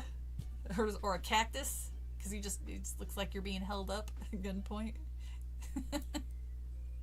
It's really easy. Your scream when that animatronic head jumped at you tells me that you have... Well, those are mostly startled screams. Those are not... Those type of ones aren't really scripted. They're genuine startled screams. And I'm so jumpy in general. Just... I don't know. I just always been kind of a jumpy person. I'm like a little chihuahua person. Just shaking and scared at everything. Alright. "Who's there?" I called. "And why are you letting anybody know that you're there?" You could be a literal hill and Hills Have Eyes Broadway play. Oh god. Just do this. From hell it came. But my voice was caught in my throat. "Is anyone up there?" Zeke called to the stage. No reply. Another footstep. Brian took a step back. He grabbed the back of a seat and held on. "He's back there," Zeke said, leaning close to me, his eyes excited. "I know he's back there." "Where?" I demanded, choking out the word. It was hard to talk with my heart in my throat. I stared up at the stage. I couldn't see anyone. I jumped when I heard another cough, and then a clinking sound rose up over the stage and echoed through the auditorium. At first I thought the trap door was moving. Was it someone riding up? Was the phantom about to rise in front of our eyes? No. I cried out when I saw the backdrop begin to unfurl. The clanking sound grew louder. The backdrop was slowly being lowered at the back of the stage. "Who's doing it?" I whispered. "Who on earth is sending it down?" Zeke and Brian stared straight ahead and didn't reply. Zeke's mouth was wide open. His eyes didn't blink. Brian gripped the back of the chair with both hands. The painted black backdrop clanked down, unrolling as it lowered. All three of us gasped as we saw what had been done to it. It had been a gray brick theater wall. Brian and several other kids had worked for days on it, sketching it out and then painting it brick by brick. "Who did that to my painting?" Brian cried out. Zeke and I remained staring at it in silent horror. The gray wall had been covered with red paint splotches and red thick smears. It looked as if somebody had dipped a wide paintbrush in red paint and then smeared and stabbed all over the backdrop. "It's ruined!" Brian... This is what you should be focusing on right now, Brian. Brian declared shrilly. Zeke was the first to move. He raised his hands to the stage floor and pulled himself up on stage. Brian and I followed after. "Who's there?" Zeke called, cupping his hands around his mouth. "Who's in..." You're always doing that. "Who's in there?" Silence. "Someone is here. I know. Someone had to have lowered that backdrop so we could see who had done it." "Who's there? Where are you?" Zeke replied. Again, no reply. We moved closer, making our way slowly, keeping close together. As we stepped onto it, words came into view, and they were scrawled across the bottom, thick letters in heavy red paint. I stopped and squinted to read the message in the dim light. "Stay away from my home, sweet home." "Whoa," I murmured. I felt this chill roll down my back. Then I heard the side door being pulled open. All three of us turned away from the backdrop in time to see a figure step into the auditorium. We cried in surprise when we saw who it was. Uh-oh, is it going to be the teacher? She stood gaping at us. She blinked several times as if she didn't believe what she was seeing. I'm really shocked," Miss Walker finally said. I swallowed hard. I struggled to say something, but no sound would come out. Zeke and Brian stood frozen, just like me. I'm so disappointed in all of you, Miss Walker said, stepping closer. Breaking and entering is a serious crime, and the three of you have no business. She stopped short and let out a little gurgle as her eyes fell, a gurgle, on the backdrop. She had been so surprised to find Zeke, Brian, and me on stage she hadn't seen it until now. Oh, good heavens, she cried. She tilted, sort of toppled from side to side. We thought she was going to fall over. Oh my God, just paint over the red parts. I was working on a movie until I realized I was just remaking a Spit on Your Grave. You know, it happens. You start writing something like a play or a movie or a book, or writing a song, you're like, wait, this already exists. God damn it. I thought I had something there.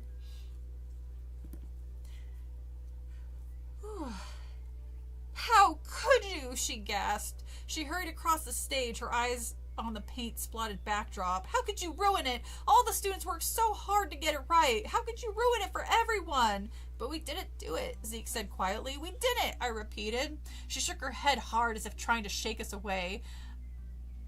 I'm afraid I've caught you red-handed. But you haven't caught them red-handed. None of them have paint on them. Miss Walker, really... Well, why would they want to do that? It seems like the... I don't know. It's fine. It's fine. It's fine. What's so important to you three to... Why is it so important to you three to have your little jokes? She asked, her voice trembling. Why is it so important to make everyone believe there's a phantom? So important that you broke into the school, committed a serious crime, and then completely destroyed the scenery for our play? Why is your joke so important? We really didn't do it, I insisted. Ms. Walker stepped forward and rubbed fingers over the paint splotch on the backdrop, and then she pulled her finger away. It was smeared with red paint. The paint's still wet, she said, her eyes burning accusingly into mine. There's no one else here. Are you going to keep lying to me all night? If you just give us like a chance or something, Zeke started. I'm especially disappointed in you, Brian, Miss Walker said, shaking her head, a frown tightening her features. You just started the school a week or so ago. You should be on your best behavior. Brian blushed redder than I had seen a human blush. He lowered his head as if he were guilty. I think Brian was possibly having like an aneurysm or something. I took a deep breath. Miss Walker, you have to let us explain, I cried. We really didn't do it. We found it like this. Miss Walker opened her mouth to speak, but changed her mind. Okay. She crossed her arms across her skinny chest. Flat-chested bitch. Go ahead, but I want the truth. The truth, I said. I raised my right hand as if swearing an oath.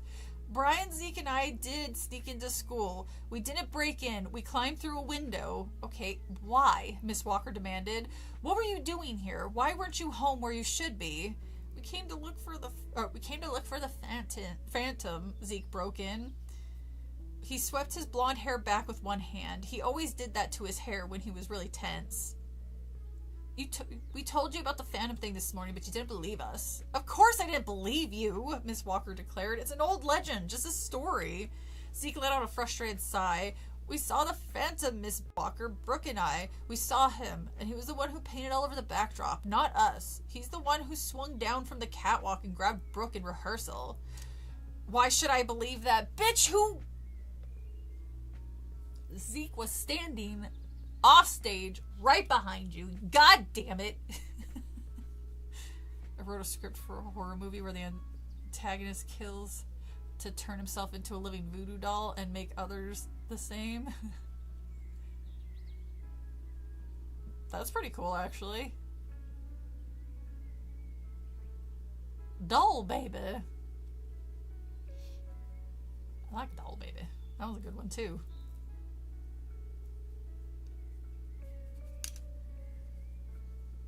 Why should I believe that? Miss Walker demanded, her arm still tightly across her chest. Because it's true, I said. Brian, Zeke, and I, we all came to the auditorium to look for the phantom. And where were you going to look for this phantom? Well, Zeke stammered, probably underneath the stage. You were going to take the trap door down? Miss Walker asked. I nodded. Maybe, if we had to. But clearly I instructed everyone to stay away from that trap door, she said. But apparently I had no trouble with it during rehearsal. God damn it. I know. I told her, I'm sorry. We're all sorry, but we all really desperately wanted to find the Phantom to prove to you that he is real. They had this setup that they went down into this dark ass, because I was expecting it that they were going to, this is what I thought was going to happen before this whole let us explain for 20 pages. I thought they were going to show up and they're like, we're going to take the trapdoor down, and then it turned out it just went down like a couple feet, and like it was like what I explained, where it was just like this the back room where you could just climb out in the back, and they're like, wait, this doesn't make any sense. We were here, but it was way longer before. But no, of course not. We just had to sit. It was like, but it's true. We don't believe you. But it's true. But we don't believe you for another fucking. There's been like 6 scenes like this already.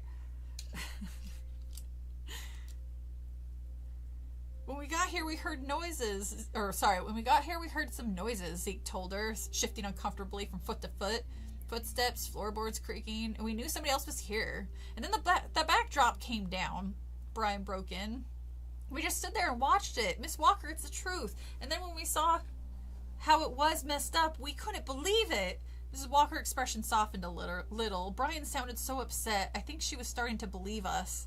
I worked so hard on that backdrop, Brian continued. It was the first thing I ever worked on at the school, and I wanted it to be good. I wouldn't wreck my own backdrop for a dumb joke. I really wouldn't. Miss Walker uncrossed her arms. She glanced at each of us and then returned her eyes to the backdrop. Her lips silently formed the words of the scrawled message. Stay away from my home, sweet home. Wrote a short story called The Doll about a girl who lived in the attic of her home because it turns out she was literally made of porcelain. Aww. If they thought critically there'd be no book, yeah, I know. I was actually kind of impressed with it in the beginning when I was like, oh, this is actually pretty cool. I wonder if they're ever going to get back down to that. And now I just realized, yeah, they'll probably get back down to that spooky passageway, but it's going to be so anticlimactic. I don't know why I was giving my hopes up here. She shut her eyes and kept them shut for a long moment. Then she turned back to us. I want to believe you, she confessed with a sigh, but I just don't know. She began to pace back and forth in front of us. I drove back to school because I'd forgotten your math test papers. I heard voices in the auditorium. I come in here and I find you on the stage, and the scenery is totally smudged and destroyed. The paint is still wet, and you asked me to believe that a mysterious phantom from over 70 years ago was responsible. I didn't say a word, neither did Zeke or Brian. I don't think we had anything more to say.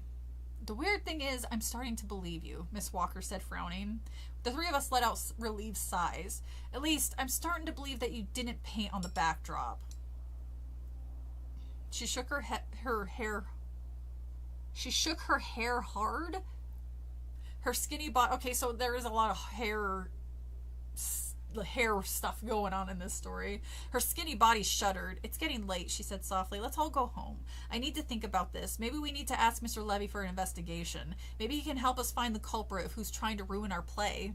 Oh no, I thought, not the principal. What if he decides to cancel our play? But I didn't say anything. None of us did. We didn't even want to look at each other. We followed Miss Walker out into the hall. I was so relieved that she had started to believe us and that she was letting us go. She clicked on the hall light so we could see our way. We took a few steps walking behind her, and then we all stopped at once. We saw all the red paint spots on the floor, a trail of red paint spots. Well, look at this, Miss Walker declared. Our painter was a little careless. She left a trail to follow. She clicked on more lights. We followed the red paint splotches down the long hallway. We could clearly see a shoe print in one of the bigger paint puddles. I don't believe it, Zeke whispered to me. Someone left a trail. What an idiot. I am glad, I whispered back. Maybe the paint drips will lead us to the one who splotched up the background. You mean the phantom? He whispered. We turned the corner. We passed a small paint smear. At least this will prove to Miss Walker that we're telling the truth, Brian said softly. We turned another corner. The paint trail stopped suddenly. One last tiny red puddle stood in front of a locker. Miss Walker said thoughtfully, moving her eyes from the paint smear to the locker. The trail seems to lead right here. Hey! Zeke cried out, startling all of us. I could see his eyes go wide. That's my locker. I knew it was going to be one of their lockers because they kept fucking bringing up the lockers. So I was like, there's going to be something involved there. We just don't know what. Oh my goodness. We're 60% through. Hold on, let me see how many chapters there are. We're on chapter 17. Oh yeah, so there's 26 chapters, so that's pretty normal. So yeah, just 9 more chapters. Chapter 17. No one said anything for a moment. I could hear Zeke's breath short and fast. I turned to him and he was staring at his locker, staring hard at the gray metal door as if he could see inside. Open your locker, Zeke. Miss Walker, or Mrs. Walker, wait, Miss or Mrs.? I could have sworn it said Mrs. at one point. Miss Walker instructed. She said it with through gritted teeth. Huh? Zeke gaped at her as if he didn't understand what she meant. He lowered his eyes to the smear of red paint on the floor under his locker door. Go ahead, open your locker, she repeated. Zeke hesitated, but there's like nothing in there, he protested. Just books and notebooks and stuff. Please. Miss Walker motioned to the combination lock. It's really late. But you don't think, Zeke started. Miss Walker motioned to the lock again. Maybe somebody wanted to make it look like Zeke was the one who was the one with the paint, I suggested. Maybe someone deliberately made that trail of paint to lead to Zeke's locker. Maybe, Miss Walker replied calmly. That's why I want him to open his locker. Okay, Zeke muttered. His hand shook as he reached for the combination lock. He leaned his head forward and concentrated as he spun the dial. Give me some light, he said edgily.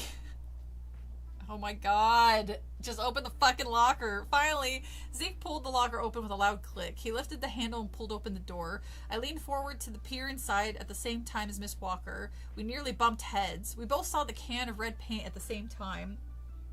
The lid wasn't on tight. Splashes of red paint dripped over the side of the can. But it wasn't mine, Zeke wailed. I'm just holding it for a friend. I'm sorry, Zeke, but it isn't mine, Zeke whined. Come on, Miss Walker, it really isn't. Start singing, I guess. I'm going to call your parents to come in for a serious talk, Miss Walker said, biting her lower lip. And of course, you're out of the play. No, Zeke moaned. He slammed the locker door shut as hard as he could. The crash echoed down the long, empty hall. Miss Walker flinched from the sound. She flashed Zeke an angry look. Then she turned to Brian and me.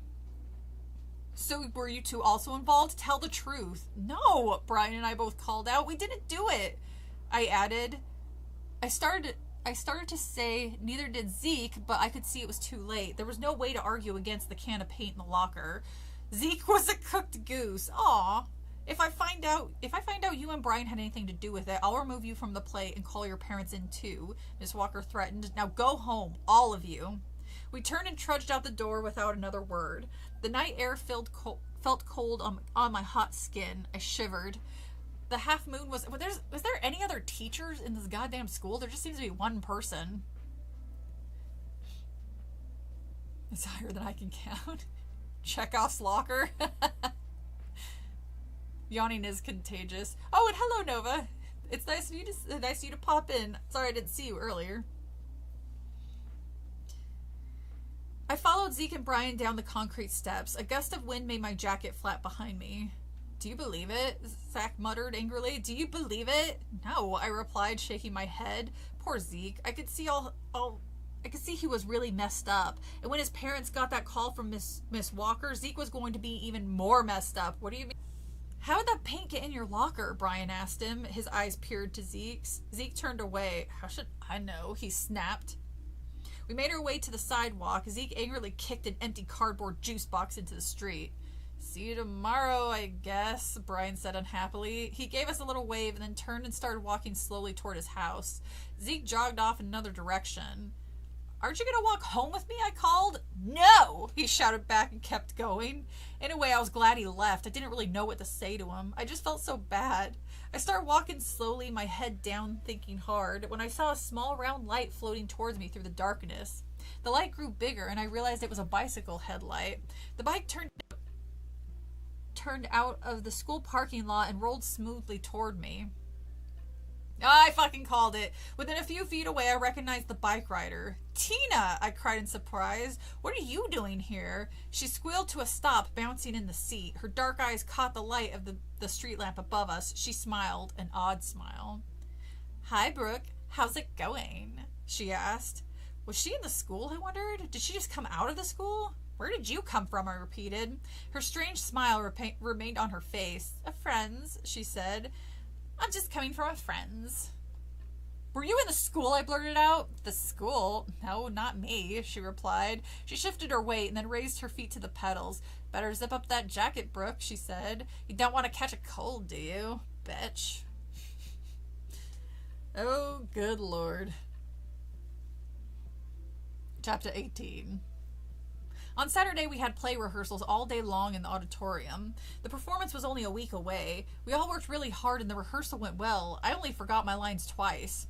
But it wasn't the same without Zeke. Robert Hernandez had taken Zeke's place. I liked Robert, but he is a very serious guy. He doesn't get my jokes, and he doesn't like to kid around or be kidded. After lunch, Robert and Corey were rehearsing a scene together. Miss Walker still hadn't returned from lunch. I wandered over to Brian. He had a paintbrush in his hand, dripping with black paint. He was leaning over the new backdrop, putting some final touches on the gray bricks. It looks good, I told him. I had a sudden urge to slap him on the back and make him smear black paint all over, but I decided maybe not to do that. Yeah, maybe not do that. There's a time and place for jokes and time and place to not do that shit. I know you guys are only in middle school, but come on. Was that in your locker, Brian? In this world, it's kid or be kid. Kidded.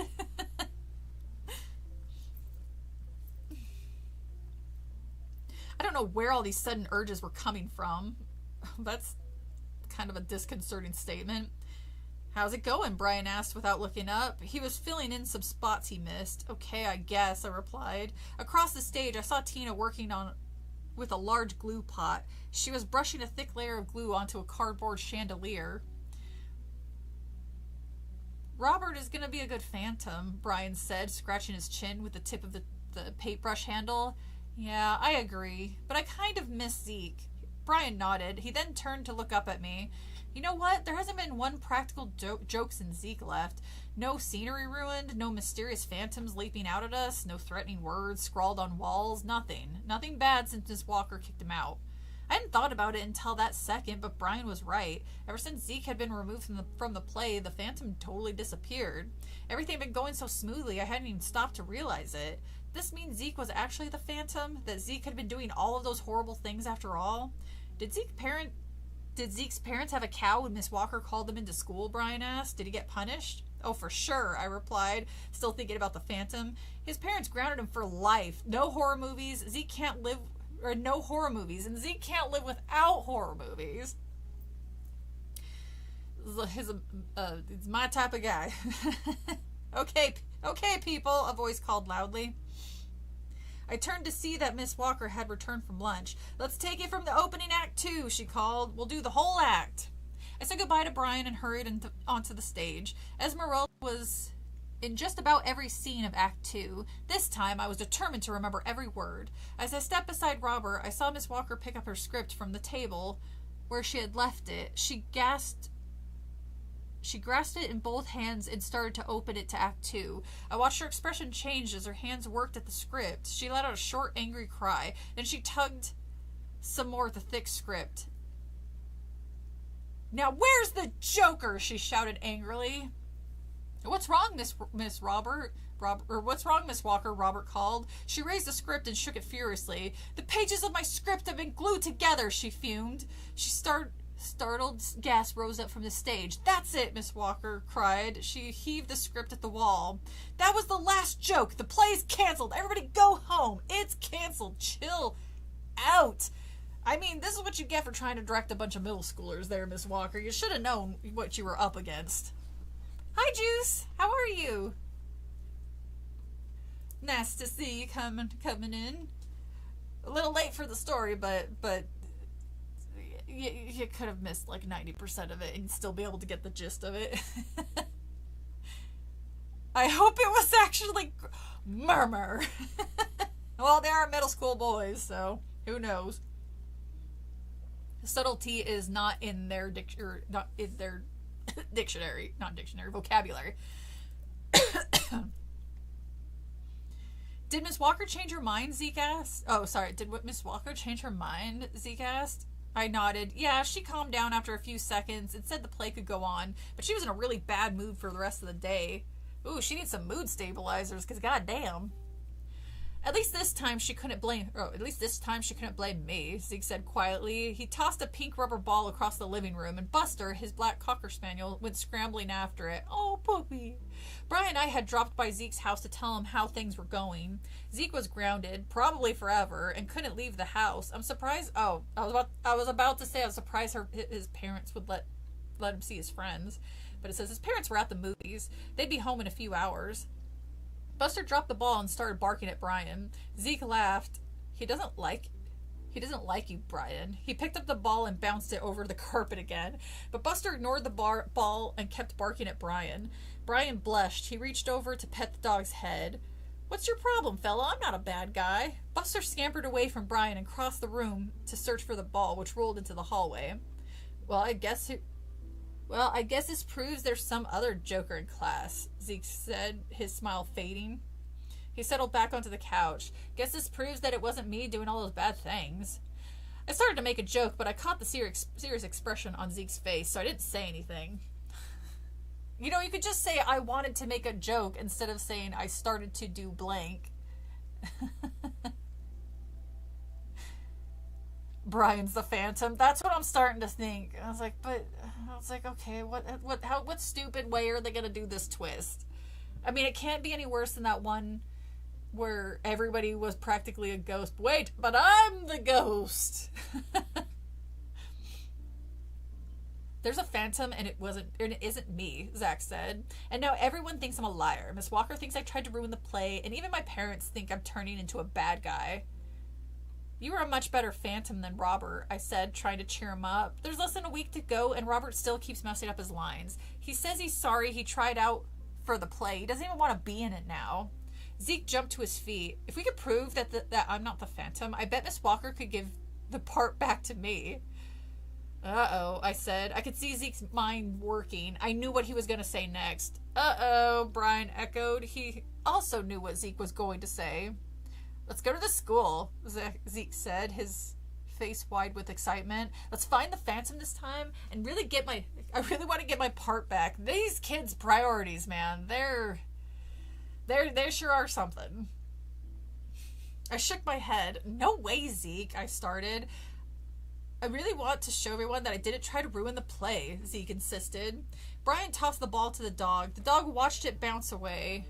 But you're grounded, remember? Brian said to Zeke. Zeke shrugged. If we find the Phantom and prove that I'm innocent, my parents will be glad that I went, and I won't be grounded anymore. So come on, guys. One last try, please. I stared back at Zeke, thinking hard. I didn't think it was a good idea. The last time he said sneaked. It should be snuck. Last time we sneaked into the auditorium, we ended up in major trouble. I could see by Brian's expression that he didn't want to go either. But how could we say no to Zeke? He's practically begging us. It was a warm night, but I felt chilled at the same time. As we walked to the school, I kept seeing shadows moving closer, as if reaching for us. But when I turned to see them, they vanished. Brooke, you have too much imagination, I scolded myself. I wish my heart would stop thudding like a bass drum. I wish I was home watching TV with Jeremy. Wait, she leave her brother home alone? I had a bad feeling about our little adventure. A very bad feeling. We didn't waste any time trying the doors. We climbed into the school through the same home ec window. Wow, you'd think they would be a little more, careful after the break-in last time. I'm starting to think and then starting to start while starting to... Yeah, exactly, yeah. So many false starts.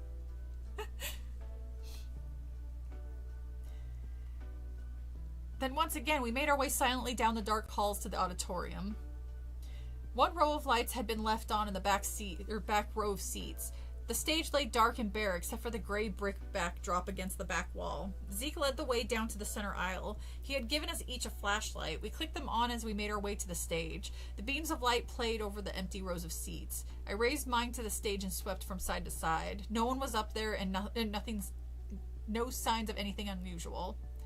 Zeke, this is a waste of time, I said, whispering, even though no one could hear us. He raised his fingers to his lips. We're going down there, below the stage, Zeke said quietly, his eyes straight ahead, and we're going to find him, Brooke. And this time we're going to find him. I had never seen Zeke so serious, so determined. A chill of fear went slowly down the back of my neck, but I decided not to argue with him. Maybe I should stay up on stage while you two go down, Brian suggested. I could stand guard. Stand guard against what? Zeke demanded, raising his flashlight. Oh, I don't know. Maybe stand guard more so just in case you guys get stuck down there. You kind of need somebody up there to help.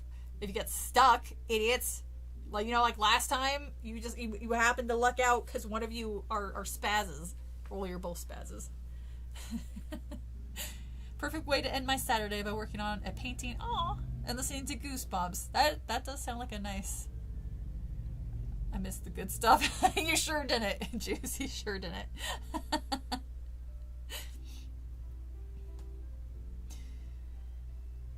I could see Brian's frightened expression. Against someone who might come? He replied weakly. All three of us have to go down, Zeke insisted. If we do find the Phantom, I want 2 witnesses, you and Brooke. Then take Brian instead of Brooke, because he would be less likely to lie for you than Brooke would. Problem solved. Good Lord. Zeke glared at him. Oh, sorry. But the Phantom is a ghost, right? Brian demanded. How do we find a ghost? Zeke glared at him. We'll find him. Brian shrugged. We could both see that there was no point in arguing with Zeke tonight. The floorboards on the stage creaked as we made our way to the trap door. Our flashlights moved over the outline of the square platform in the floor. Oh my goodness, sorry. Brian and I huddled close together in the center of the square. Zeke stomped hard on the wooden peg and then jumped beside us. We heard a familiar clanking sound, and then a gentle hum as the platform started to lower. The stage appeared to rise up all around us. In a few seconds, we were surrounded by 4 black walls. The light from our flashlight washed over the walls as we sank lower and lower under the stage. My heart felt as if it were sinking too, down to my knees. The 3 of us stood pressed together in the center of the platform. The clanking and grinding sounds grew louder as we went down. Finally, we hit the bottom with a hard thud. For a few seconds, none of us moved. Zeke was the first to step off the platform. He raised his flashlight and swept it around slowly. We were in the middle of a large, empty chamber. It tunneled in 2 directions. Here, Phantom. Here, boy. Zeke called softly, as if calling his dog. Here, Phantom. Where are you, boy? Where are you? He called in a sing-songy voice. I stepped off the platform and gave him a shove. Stop it, I insisted. I thought you were serious about this. Why are you making a joke? That was another one. There's a lot of, is that the 3rd time familiar clanking sound has been said? It's probably like the 12th or 13th time. It definitely has been used at least once in the chapter when talking about that damn trapdoor.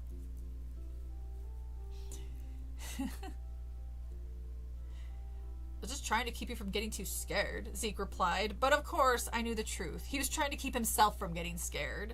I turned back to Brian in the dim light, and he looked scared enough for both of us. There's no one down here. Can we go back up now? He pleaded. No way, Zeke told him. Follow me.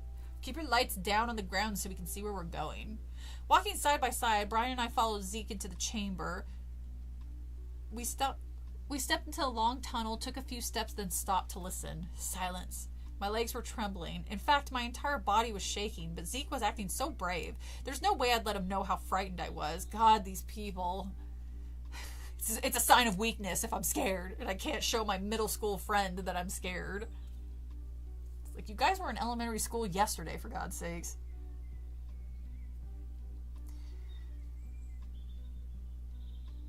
This tunnel probably stretches all the way under the school, Zeke whispered, moving his light ahead of us. Maybe even farther. Maybe it goes up under the entire block. We took another few steps and then stopped when we heard a noise behind us. A clanking, followed by a loud hum. Hey, the trap door! Brian cried out shrilly.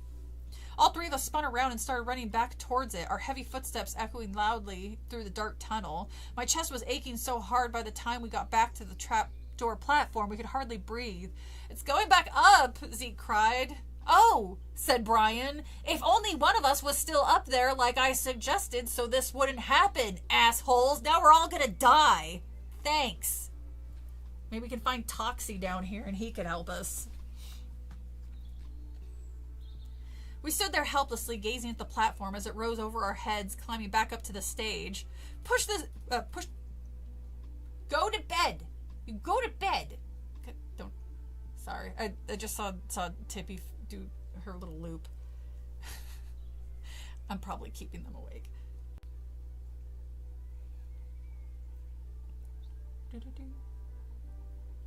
Push the switch, Zeke cried to me. Bring it back down. I fumbled to the wall until I found the switch and tried to move it, but it was stuck. No, it had been locked. It wouldn't budge. The trapdoor platform stopped high above us. A heavy silence fell over the three of us as we stared up into the darkness. Zeke, I think we're trapped down here, I uttered. There's no way back up. We're totally trapped. I haven't read this book in 20 years and I'm instantly brought back while hearing these. It is fun to read through them again. A couple of these, like, a couple of these I haven't heard of. Others I have, but never read, and only a handful of them I have read as a kid, but have zero memory of them. We waited to see if someone was coming down, but the trapdoor remained closed up there. Brian let out a frightened sigh. Somebody did it, he whispered, staring up at the platform. Somebody pushed the switch and set it back up. The Phantom, I cried. I turned to Zeke. Now what? Zeke shrugged. We have no choice. If we want to get out of here, we have to find the Phantom. It's probably Tina. Tina's ass has probably been following them around because she wants to be that character. So yeah, see, even he agrees. It's Tina. Rapuka agrees that it's Tina. Sometimes the random shit he says goes well so damn well with what I'm talking about. It's really funny. We have no choice. We have to get out of here. We have to find the Phantom. Our circles of yellow light trembled over the floor as we turned and headed back into the tunnel. No one said a word as we followed it around one curve and then another. The floor became soft and muddy. The air grew cooler. I heard a soft chittering around in the distance. I hoped it wasn't a bat. Brian and I had to hurry to keep up with Zeke. He was taking long strides, his flashlight swinging back and forth in front of him. Suddenly I heard a low musical humming. It took me a while to realize it was coming from Zeke. He was humming to himself. Come on, Zeke, give me a break, I thought. You've got to be scared. You can't fool me with these little cheerful hummings. You're as scared as I am. I started to tease him about it, but the tunnel suddenly ended, and we found ourselves at a low doorway. Brian hung back, but Zeke and I stepped into the door, our flashlights beaming over it. Is anyone in here? Zeke called in a strange, tiny voice. No reply. I reached out and pushed the door. It creaked open. Zeke and I raised our flashlights and aimed them inside. A room, all furnished. I saw a folding chair, a beat-up couch with one of those cushions missing, bookshelves along one wall. My flashlight fell over a small table, a bowl, and a box of cornflakes stood on the table. I swept the light around and saw a small, unmade bed against the far wall. Oh my God, this is terrifying. An unhoused person lives here. Ah! Terrifying. Do you believe this? Zeke whispered. A grin spread over his face. An old-fashioned record player stood on a low table, and a stack of old records were piled beside it. Yeah, I think we found the Phantom's home, I whispered back. No! He stumbled across a homeless person's place that they managed to find and turn into a home. And now your asses are going to be like, oh no, it's the Phantom, we better tell people. And then the poor guy is going to be like, well shit, now they're going to kick me out of here and I'm back to square one.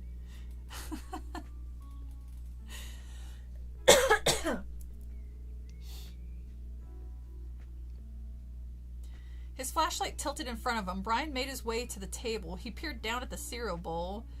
The Phantom was just here, he said. The cereal isn't soggy yet. This is amazing, I cried. Somebody actually lives down here, way below I stopped because I felt a sneeze coming on. Oh, God. Oh, my God. Three Stooges fucking come down here. I enjoyed it a lot. I dozed off for a bit and woke up to a crazy dream sequence jump scare and almost threw my laptop.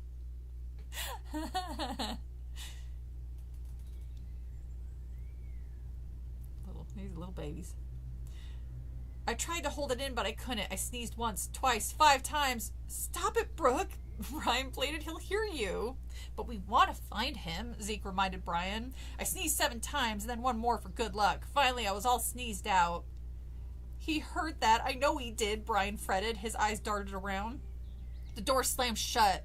We all jumped and cried out. My heart leaped into my mouth. Every muscle in my body tied itself into a knot. We turned to stare at the door. Someone had closed it.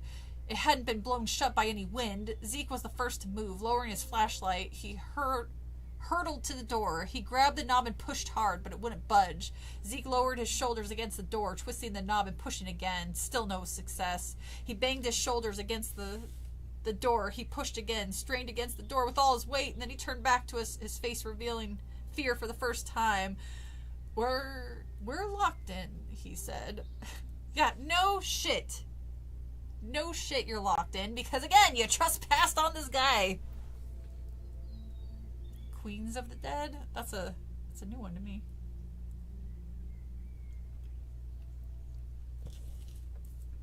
Oh. Oh, it's been a lovely day.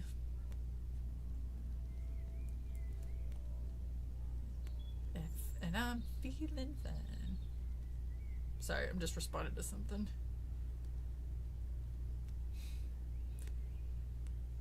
Why does I never get texts during the day, but when I'm streaming, suddenly everybody wants to ask me questions. Chapter 22. Ooh, we're so close. Let us go, I shrieked. He didn't... Oh, wait. Oh, I missed a whole ass chapter. In my defense, it's like 2 paragraphs. Chapter 21. I rushed beside Zeke. Maybe if all 3 of us try, I suggested. Maybe, Zeke replied, but I could see he didn't have much hope. I swallowed hard. Seeing Zeke so frightened made me even more frightened. Yeah, let's push together, Brian agreed. We can break down the door if we really have to. We lined up against the door and prepared to push. I took a deep breath and held it. I was trying to calm myself down. My arms and legs felt as if they were made of chewing gum. This is just so scary, I realized. If we were locked in this tiny room and can't get out, we could be in here for the rest of our lives. And we're miles and miles away from the rest of the world. Everyone will search up and down, or search above, and they'll never find us, even if we yell and scream at the top of our lungs for help. We'll be trapped here forever. Well, I mean, until one of you dies, and then you got an alive situation going on. The upcutting... That surprised me. Not so much that there's an Odyssey movie, that it took so long for them to make an Odyssey movie. That seems to be very accurate to the book. But it's also... That book's fucking massive. The thing I think cause damage if you threw it at somebody. So I don't know how they're gonna push all of that into a 2-hour movie, unless it's gonna be like a 3-hour movie, which seems to be a lot of movies are edging past the 2-hour mark now. They might look for them for 2 hours. Well, don't be silly, Lex. I mean, come on. Nobody has that much of a Tina Bar. Oh yeah, remember? Yeah. They might look for them for 2 hours, but, you know, it's football season. They can't be bothered to search for 2 hours. If these kids left, they probably ran away. Yeah, that's just what kids do, right? That's all kids do. On the count of 3, I said, everybody push. Zeke started to count. 1, 2... Wait a minute, I interrupted. I stared at the door. We pushed the door to get in here, right? Well, at least they have some sense. We can't push from the inside, we have to pull. Hey, okay. I grabbed the knob, twisted it, and pulled hard. The door slid open easily, and there was a man standing in the doorway. My flashlight moved up to his face, and I recognized him instantly. Emil, the little white-haired man who said he was the night janitor. He blocked the doorway and stared in at us, an ugly, menacing scowl on his scarred face. Ugh. A disabled homeless person. Disgusting. 2 hours. Let's be real, the Packers are playing. I mean, come on. Go Packers, am I right? Let us go, I shrieked. He didn't move. His strange gray eyes moved from Zeke to Brian to me. You have to let us out of here, I insisted, and then I added meekly, please? His scowl grew even angrier. The light from the flashlight made the long scar on his cheek look even deeper. Disgusting. A person with a scar on his face. Ugh. I don't know why they're talking, or she's talking like this. He didn't budge from the doorway. "Why are you down here?" he demanded in his hoarse whisper of a voice. "Why are you in my home?" "So you are the Phantom!" I blurted out. He narrowed his eyes to me in surprise. "Phantom?" His expression turned thoughtful. "Yeah, I guess you can call me that." Brian uttered a low cry. This is my home sweet home," the man said angrily. "Why are you here? Why didn't you listen to my warnings?" "Your warnings?" I asked. I was shaking so hard the light from my flashlight was dancing all over the wall. "I did everything to keep you away from my home." "You mean the paint and the backdrop swinging down from the catwalk, the scary mask in my locker?" The Phantom nodded. "I tried to warn you. I didn't want to hurt anyone. I just wanted to protect my home." "So you tried... Wait, this doesn't make any sense either. They had to walk quite a ways to find his place."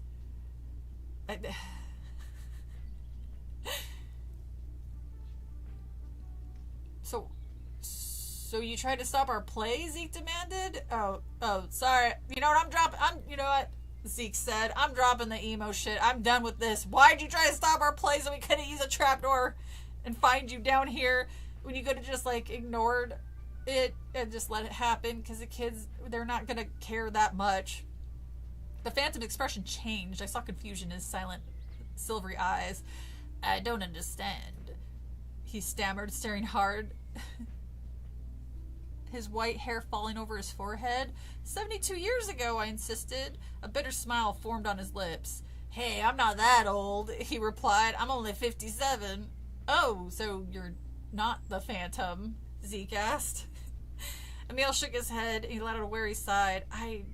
I don't understand this Phantom talk, young man. I'm just a poor homeless guy trying to protect my little space. Have you never met a homeless person before?"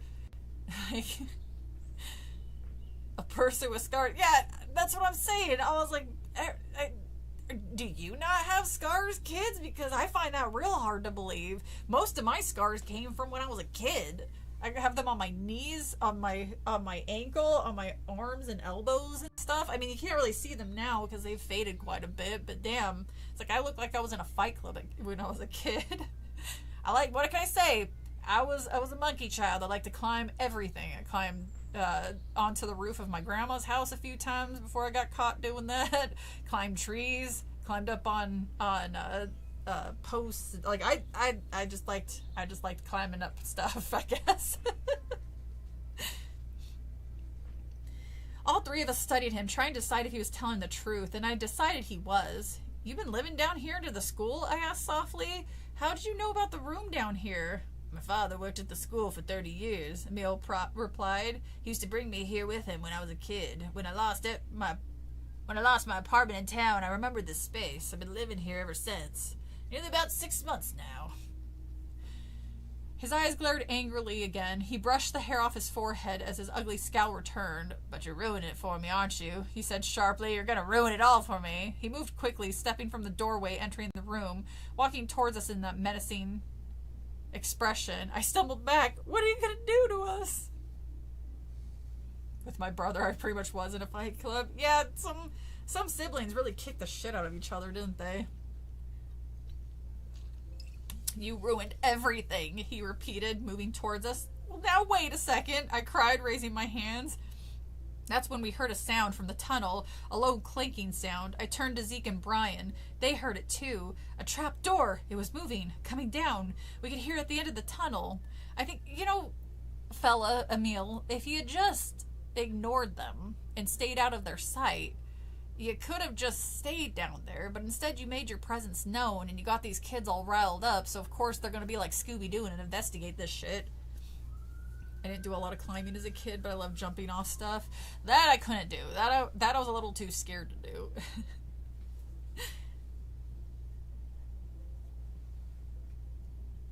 Ooh. Where did I... Oh, shoot. Where... All three of us had the same idea at once. We had to get to the trap door. "You ruined everything," Emil repeated, suddenly sounding more sad than angry. "Why did you listen to my warnings?" Of course he's sad. He just realized that these stupid fucking kids are gonna out him, and then he's gonna possibly get trespassed, and then he's gonna be out in the cold. They said it was cold. Oh, these little butt's got to... Sorry, I just noticed there's some beak bites on my little wrist thing here.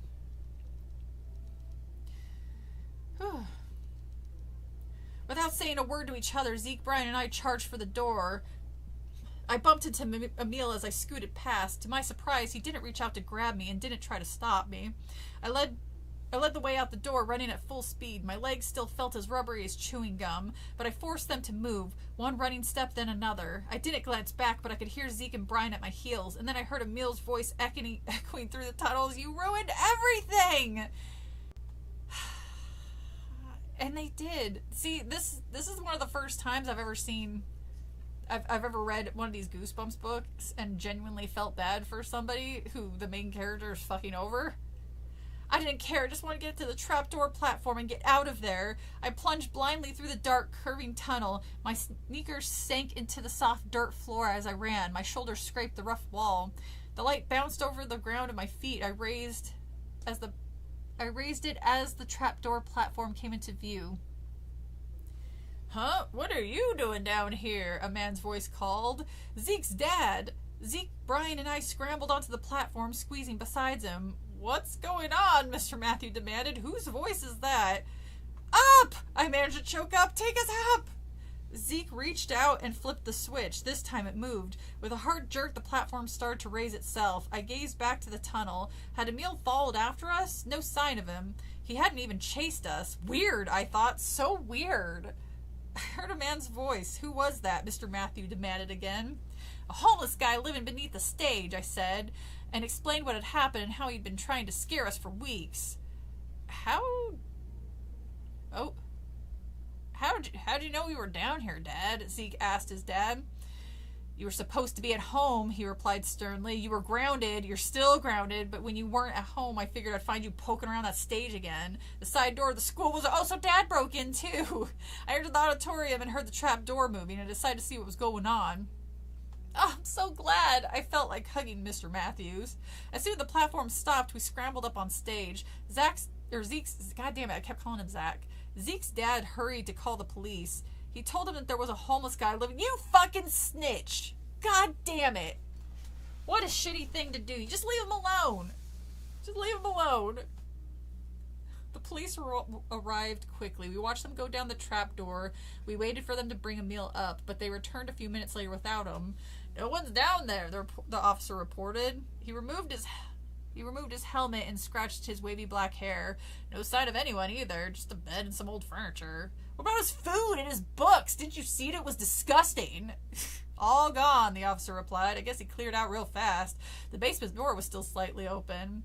So there must be another way to get out of there besides the trap door. Because the way they make it sound is there has to be... Wait, there would have to be a second person then. There would have to be. Otherwise Emil would get trapped down there. After the police left, Brian said goodnight and headed out of the auditorium. He's like, well, gotta go. We ruined a homeless guy's life and made it even worse. Yeah, go back to the streets. You go, bum. Yeah, exactly. Life is crazy when you see it from both sides. Yeah, God, it's ridiculous. I routinely will give to a little thrift store that's attached to a church, and I only donate to this little thrift store because I know for a fact that they'll give like coats and shoes and stuff that are in good condition. They'll give them away for free to homeless shelters. So when I go through and do like my winter cleaning, spring cleaning, I make sure it's like, all right, I don't need this coat, this one's in good condition, so I'll add it in there, and I'll tell the lady specifically, hey, add it to the pile that you guys give to the shelters. So somebody can have like a nice poofy jacket for winter time. Actually, that reminds me, I need to do that because it's gonna get real cold in the next couple months. I need to go get new socks too to donate. Sorry, I'm sidetracking. I need to start making myself a list of stuff I need to do. Oh, I turned to Zeke. So there's your phantom, I said with a little sadness. Just a poor homeless man that you called the cops on. You can't say he's a poor homeless man and when you called and narked on him, you assholes. Not a 72-year-old ghost who's been haunting the school since it was built. Yo, this story has gone so far off the rails, I kind of forgot about the original story. Oh god, transmission, you don't even know. Oh man. I wish I had a little clicker every time I said the name Zeke, or accidentally said the name Zach, because I've done that a few times too. Yeah, it's disappointing, Zeke replied, frowning. I really wanted to meet a real ghost, a real phantom. His expression brightened, but at least now, Miss Walker will believe me, and I'll get my play back. Yeah, fuck that other kid who was in the play. It's just lucked out that the kid doesn't want to be in the play anymore. I mean, there's homeless walking around out there in a Jenny... I mean, possibly. I specifically will donate winter stuff just when winter will come up, and I'll get socks and gloves from the Walmart, because they're usually the cheap, like I can get more I'm not saying that they're cheap material, I'm saying that they're cheaper than other places, but they're still good quality, and I'll donate those with them and specifically say, hey, I know you guys work with the soup kitchens at the homeless shelters, and I know you guys give them out. It's like, I don't know which ones are the ones that you normally give, and I was like, I never have time to figure that out. So you guys, here, you do the second part. I give this stuff. You can give it to them. He's a true protect. Apparently, maybe R.L. Stine just really liked the name Zeke. The play. I had almost forgotten about the play. Bullshit, you almost forgotten about the play. It's all you guys have been talking about the whole goddamn book. Zeke was right, I thought happily. He'll get his part back now and everything will be fine. The Phantom is gone, probably freezing to death by now. Yay. The lack of empathy these kids have. With the, aw, poor guy. You're like, no, you take that word and you shove it right back in your mouth, child. Now we can all relax. We can enjoy ourselves and put on a great performance. Wow, was I wrong. I thought it was going to end there. The end. R.L. Stine, I wish my parents named me Zeke. I'm going to make it everybody else's problem. It would be kind of funny if damn near every other person in their book his books were named Zeke. I'm like, what's going on there, buddy? What's with you and the name Zeke? Zeke hired the guy to take blame from doing all those pranks. That's quite an involved prank. Good for him, I guess. Right now there's a guy running around in a Mr. Crowley fit in Wichita. Oh, really? Hey, man, It gets real fucking cold here, and people. I need to get blankets too. I think I have some pretty thick ones, but I'd rather give them new ones, not ones with my gross cootie on them. Chapter 24. Remember, we got 3 chapters to go, guys. Put in your bets on what you think the twist is gonna be. You know what? I'm gonna say Brooke was the Phantom the whole time, because it makes just enough. Zeke is Officer Dewey from Scream. I found some of I found some of the Goosebumps book. They're somewhere back there. I found some of them in a box, and funny enough, I actually had the Hunchback one that I read. Was that the last or the one before, where it turned out the 2 protagonists, the twins, were princes, or was it prince and princess? It's the kid's dad.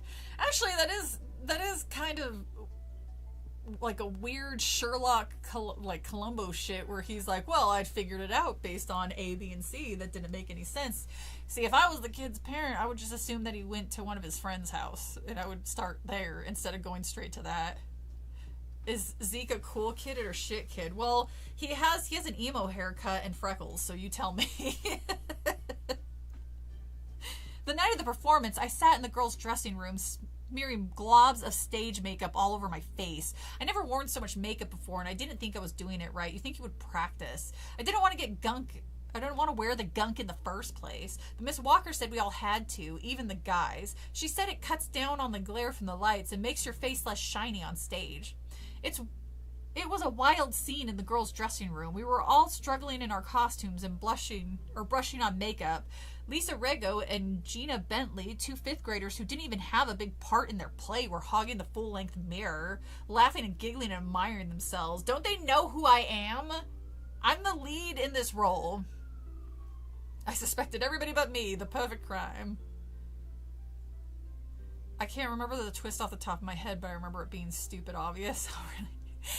I'm gonna say Tina, but then I don't know if that's a little too... Oh, he's the gross kid.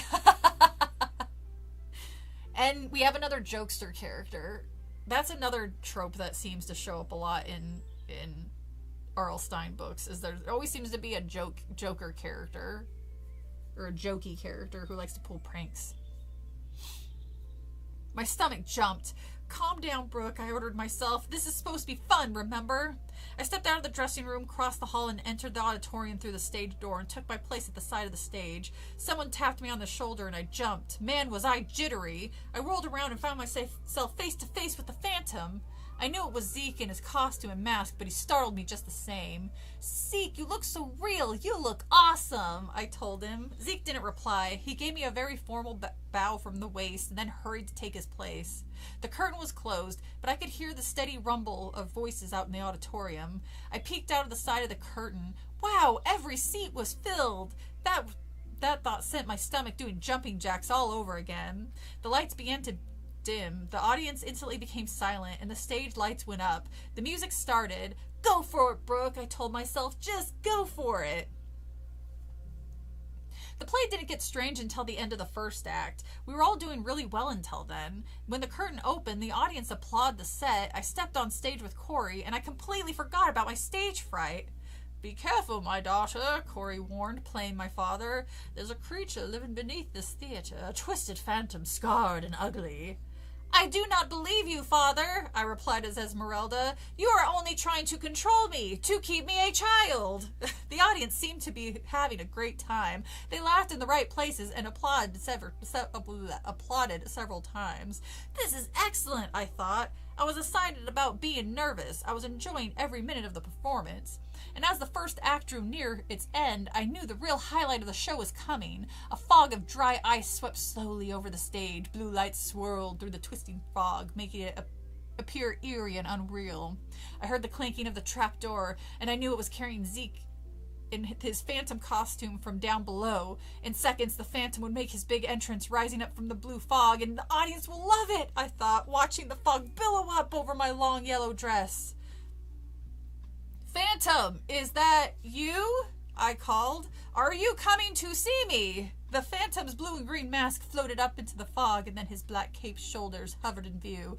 The audience gasped and then cheered as the Phantom rose. Standing stiffly in the fog, his black cape billowed out behind him, and then he stepped towards me, walking slowly, majestically. Oh, Phantom! We are together! At last! I cried with all the emotion I could put into it. I have dreamed of this moment for so long. Walk over to Phantom and kiss him. Oh. I took his gloved hand and led him through the swirls of blue fog onto the stage. A white spotlight captured us both. I turned to face him, stared into his eyes behind the blue and green mask, and realized instantly it wasn't Zeke. Oh my good, great acting. See? Acting! Going from Valley Girl to Nerdy Kid. You guys are so funny. The hand movements really sell it. I thought so. Chapter 25. I started to cry out, but he squeezed my hand. His eyes burned into mine. He seemed to be begging me with his eyes, begging me not to say anything, not to give him away. Who is he? I wondered, frozen in the bright spotlight. Why does he look familiar?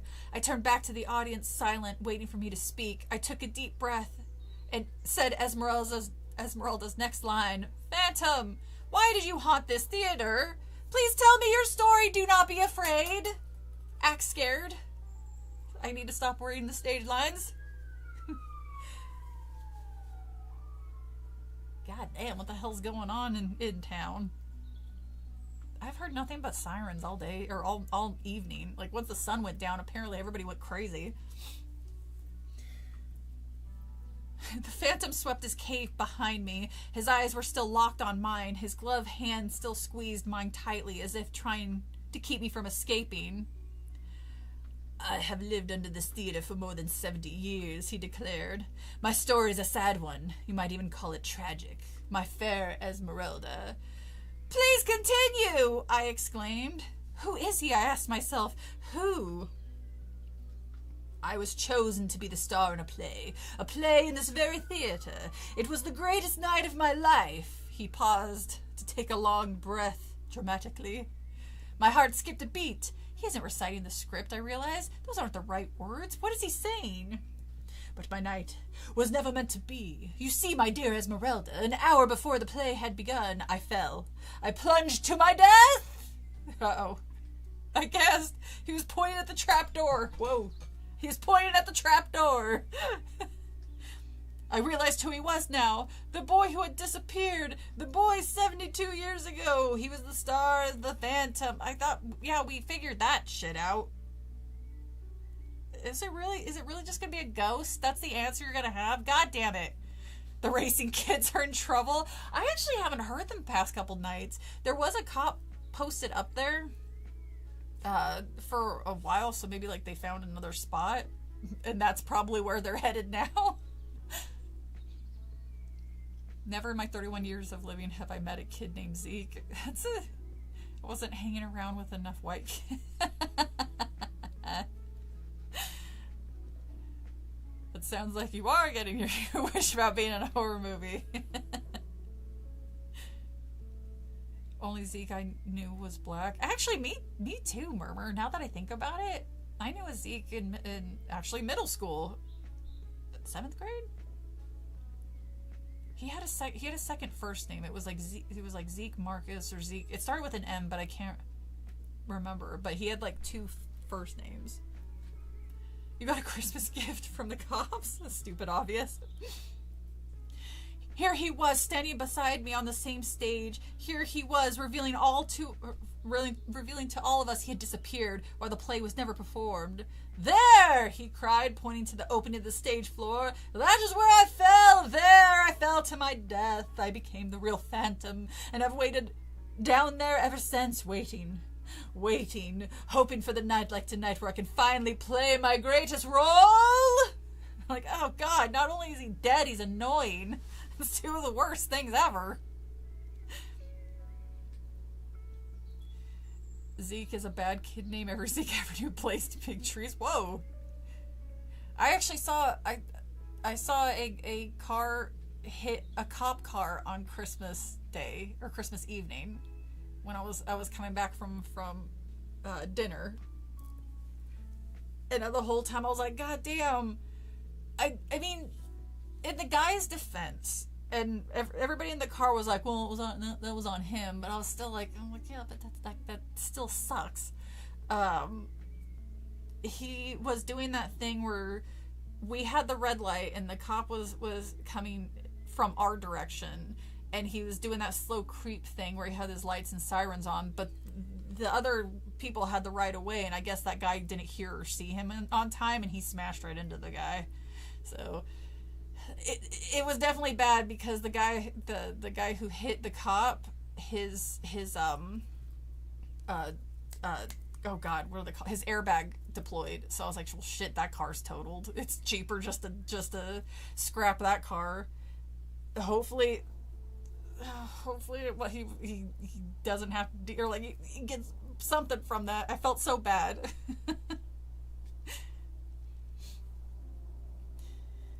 As he finished his speech, the audience burst into cheers and loud applause. They think he's part of the play, I realized. What, did he kill Zeke so he could take over the play?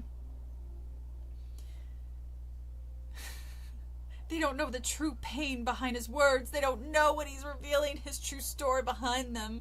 The Phantom took a deep bow. The audience grew even louder. The fog billowed over us. Who is he? But who? The question repeated in my mind. I had to know the answer. I had to know who the Phantom was. As he stood up from his bow, I pulled my hand free of his. I reached up and tugged at his mask. Duh. Okay, so even if you pulled off the mask and you saw his face, you don't know who the fuck he is. So it'd be like, it's you, guy.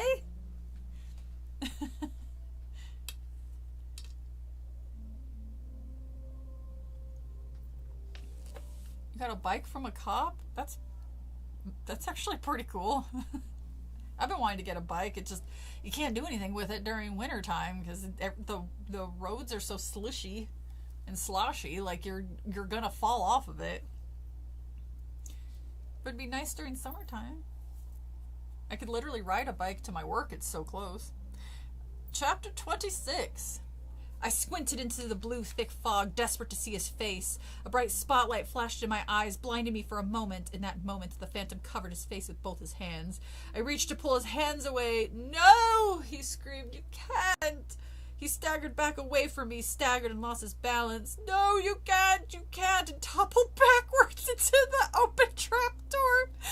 So our main character, if this person wasn't if this person wasn't just a ghost, then she just killed the guy, because that guy went falling. I heard his scream all the way down, and then silence, a horrible still silence. The audience rose to his feet. Man, this audience is really easy to entertain. Rose to their feet and burst into loud applause and cries of bravo. They all thought it was part of the play, but I knew better. I knew that the Phantom had finally revealed himself after 72 years, that he had finally had his moment on stage. You thought until like a few moments before that the Phantom was a homeless guy you made even more homeless, sir. So I think you guys are just assholes, what it is. Oh my god, everybody's the Phantom. The guy pumping the gas might be Phantom. The guy in the front row might be Phantom. The guy who gave me my pizza when I ordered it is the Phantom. Jesus. I knew and then he died all over again. As the curtain closed, muffling the excited cheers of the audience, I stood at the opening in the floor, my hands pressed to my face. I couldn't speak or move. I stared down into the hole of the floor and saw only blackness. And then I raised my eyes and I saw Zeke running across the stage to me, wearing jeans and a white t-shirt. He lurched toward me, his expression dazed. Zeke, I cried. Someone hit me, I think, he moaned, rubbing the back of his head. I've been out cold. He raised his... Really, that's not how that works, Zeke. Brooke, are you okay? It's the Phantom, I cried. He took your part, Zeke.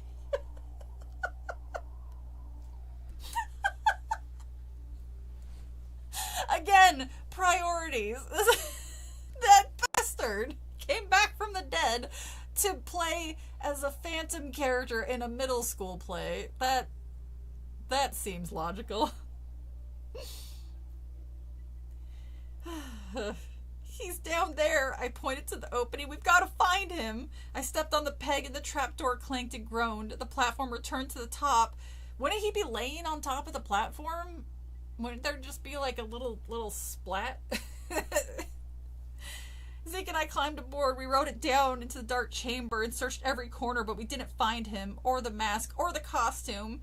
Somehow, I knew we wouldn't. I knew we would never see him again. Great job, Miss Walker called as we trooped off stage. Phantom, I like the new lines you added. Great job. See you at the cast party. Zeke and I struggled to get into the dressing room so we could get changed, but we were mobbed by people who wanted to congratulate us and tell us how terrific and talented we were. So did the Phantom age after dying? I have no idea. Well, I took his wallet. You've been kidnapped and he ate all the scenery. I once bought a cop's nightstick off of him. I would have loved to watch that exchange just to see how the hell you managed to talk a cop out of his nightstick. Zeke and I struggled to get to the dress... Oh, blah, blah. What a major success the play was. I searched for Brian and I wanted to tell him about the Phantom, but I couldn't see him in the excited crowd of friends and family. Come on, let's get out of here. Oh, come on, let's get out of here. Zeke cried. He pulled me by the hand of the auditorium and into the hall. We're a hit, I exclaimed, totally felt wrecked and pumped and dazed and crazed at the same time. Good thing you were able to change it to the spare costume, or the phantom costume, before the second act, because that's what we should have been focusing on this whole time, ladies and gentlemen. We have to hurry. My parents are waiting to tell me what a fabulous star I am. The sound of excited chatters and laughter drifted from the auditorium and followed us as we made our way to our lockers. Hey, I stopped in front of my locker. Look, Zeke, the door's open. I didn't leave it unlocked. Weird, Zeke murmured. I pulled the door all the way open and a book toppled out onto the floor. I bent to pick it up. It was an old book, its brown cover worn and dusty. I turned it around, squinting to read the cover. It's a really old yearbook, I told Zeke. It looks like this one's from school. Wood Mill, but it's from the 30s. How'd it get in your locker? I don't know, Zeke. How did the paint get in your locker? Maybe somebody broke into it. My eyes fell to a torn page stuck inside. It was a bookmark. Gripping the old heavy bookmark with both hands, I opened the page by the bookmark. Zeke, I can't believe it! We were staring at the yearbook article about the play we had just performed. The Phantom to be performed in the spring, read the headline at the top. This must have been written early that school year, I said. We know the play was never performed. We know the whole story of what happened back then. Hold the book up to the light, Zeke instructed. Let's check out the pictures. I raised the book and we both stared down at the small photograph that covered the 2 pages, and then we saw it. A small, blurred, black and white photo of a boy who had won the starring role, who played the Phantom. The boy was Brian. A couple of you guys called it. So, he came back to haunt the school, but he also managed to enroll... He managed to enroll back into school as a ghost. And that's the end of it, by the way. That's the whole ass... That's the... Dun, dun, dun. This ghost painted backdrops. It started off so strong, too. I just...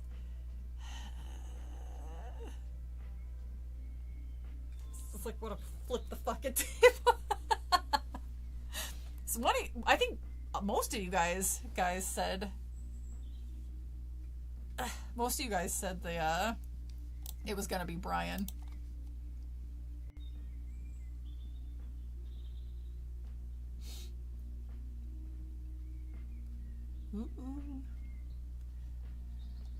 I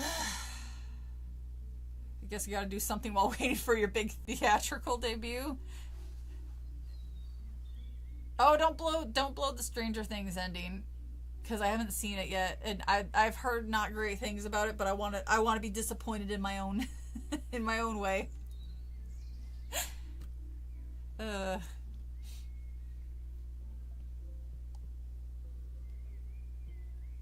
know what this is about.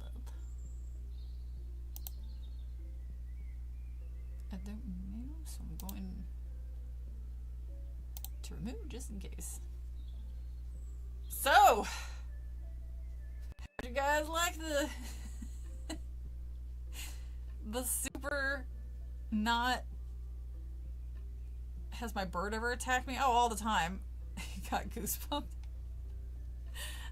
I read this one and even I forgot. I mean, has there been one book that we read that anyone was like, oh, that was actually a good twist? Because they're almost always forced, or yeah, it certainly was something. It's either horribly forced or makes no goddamn sense, or is just the laziest twist you can think of. I mean, say what you will about M. Night Shyamalan, but at least some of his earlier works, he did have some pretty decent twists. Even though with The Village, I called that in like 15 minutes as I was watching it. Because I remember I pissed off my friend. We went to go see it in the theater. And they were just talking, and I'm watching it, and then I lean over to my friend, and I was like, is this gonna be where, like, this village is like in the middle of nowhere, and it's actually taking place present day? And I remember clear as day, my friend goes, no, that would be really stupid. And then she smacked my arm when that was revealed. Did you watch this? I was like, no, I just thought of the stupidest twist I could think of. I'm discovering at the same time you did. I haven't seen the old Beach movie yet, but I used to watch all of his stuff. Stay out of the basement. What was the show's twist? Because that's the one with the plant people, right?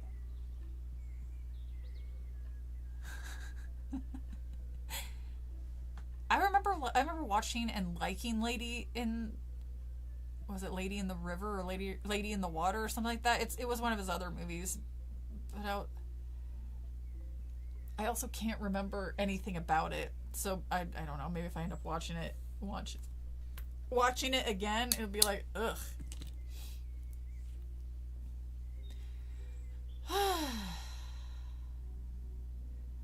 Good God.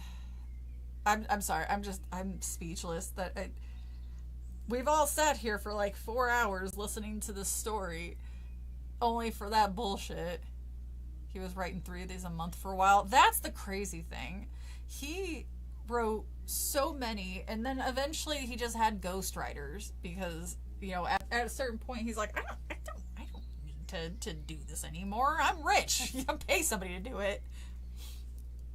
It wasn't as good on rewatch. Oh, maybe I should just leave it on a. I remember liking it. I always mix up Lady in the Water. Those are like 2. What's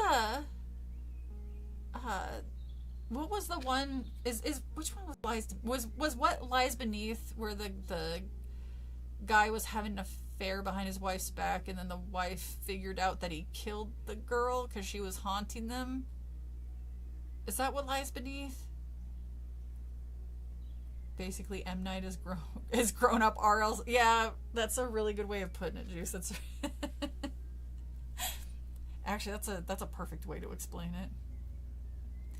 Because if what lies beneath what I think if that's what I think it is, and there's the part where he's like paralyzed her and she's in the tub and the water's rising, so she's got to like use her toe to like pull the plug with the bathtub. Okay, that one has I laughed so fucking hard because I saw myself in a couple and with the couple across the way, not so much with their neighbor where she thinks that the husband killed the wife, not that part, you know, where he was being an asshole and like screaming at her or anything. The part where after it was revealed that oh no, he didn't kill her, she was out of town visiting her mom and she came back and she's looking out the window and the couple's coming back and and the husband sees her and he goes, and he's like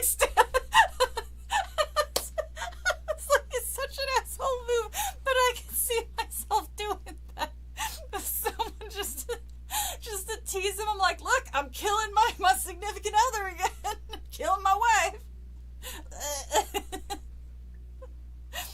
Probably the only time Harrison Ford played. You know, I thought he played a villain fine. I'm kind of surprised he doesn't do it. Like I liked it, but maybe he was just trying something new and he's like, nah, I'm not a fan of being the bad guy, so I'm just gonna not do that again.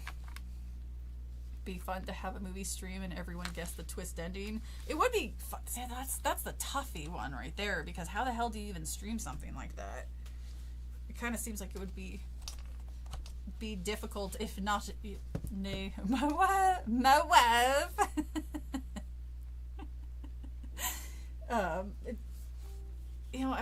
It sucks. The studio company or studios are so goddamn greedy. You use 6 seconds instead of 5 seconds of a movie they forgot they even own the rights to, and suddenly it becomes guess the hidden twist in Big Lebowski. What's the hidden twist in Big Lebowski?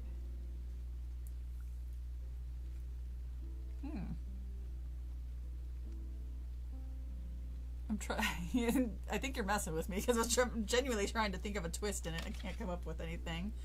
Where's my... Oh, there it is. I was supposed to say I need my case. Ugh. Getting so old. I need glasses to read now, otherwise everything looks fuzzy or hurts my head.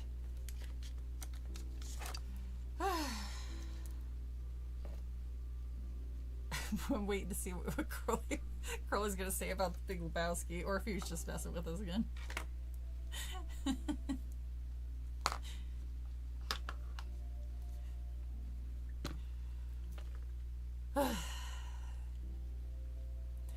Sure hope you guys have had a good New Year's. I almost never ever do anything on New Year's Eve. I'm usually in bed by 10 at the latest. Nothing matters. It sure doesn't. Yeah, I haven't been to a New Year's Eve party since high school, maybe early college, but it gets to the point I was like, I don't care. And this last New Year's, I went to bed around 10 and I did not wake up for any fireworks. Because usually every year it would wake me up immediately just because it's loud and it always sounds like it's right by my head. But either they didn't have fireworks because it was kind of a wet New Year, so maybe they weren't able to do it, or I was just that tired, which is funny because if I hear fluttering, like bird flying in the middle of the night, or if I wake up to the bird, like it wakes me up immediately, and I think I'm just because I'm paranoid about Tippy landing in my bed and then trying to like crawl under, and then like it's a nightmare scenario where I was like, I'm gonna turn on my side and squish my bird while I'm sleeping. So I think I've turned myself into a nope, I need to wake up at every single noise that these animals make.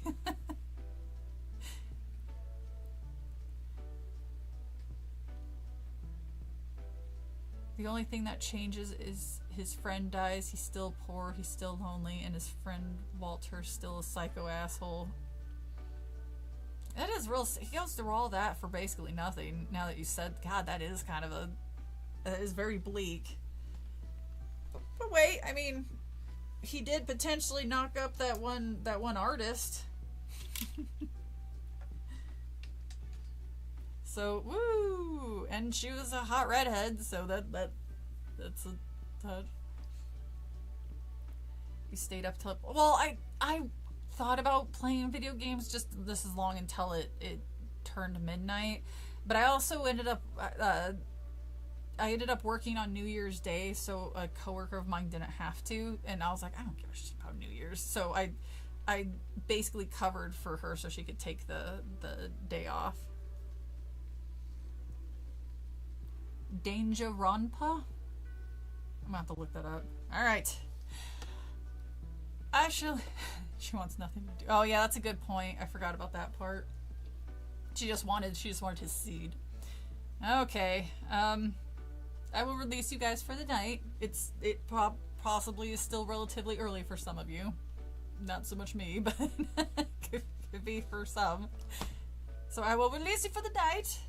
I hope you guys have a wonderful instant bird death. What a fear.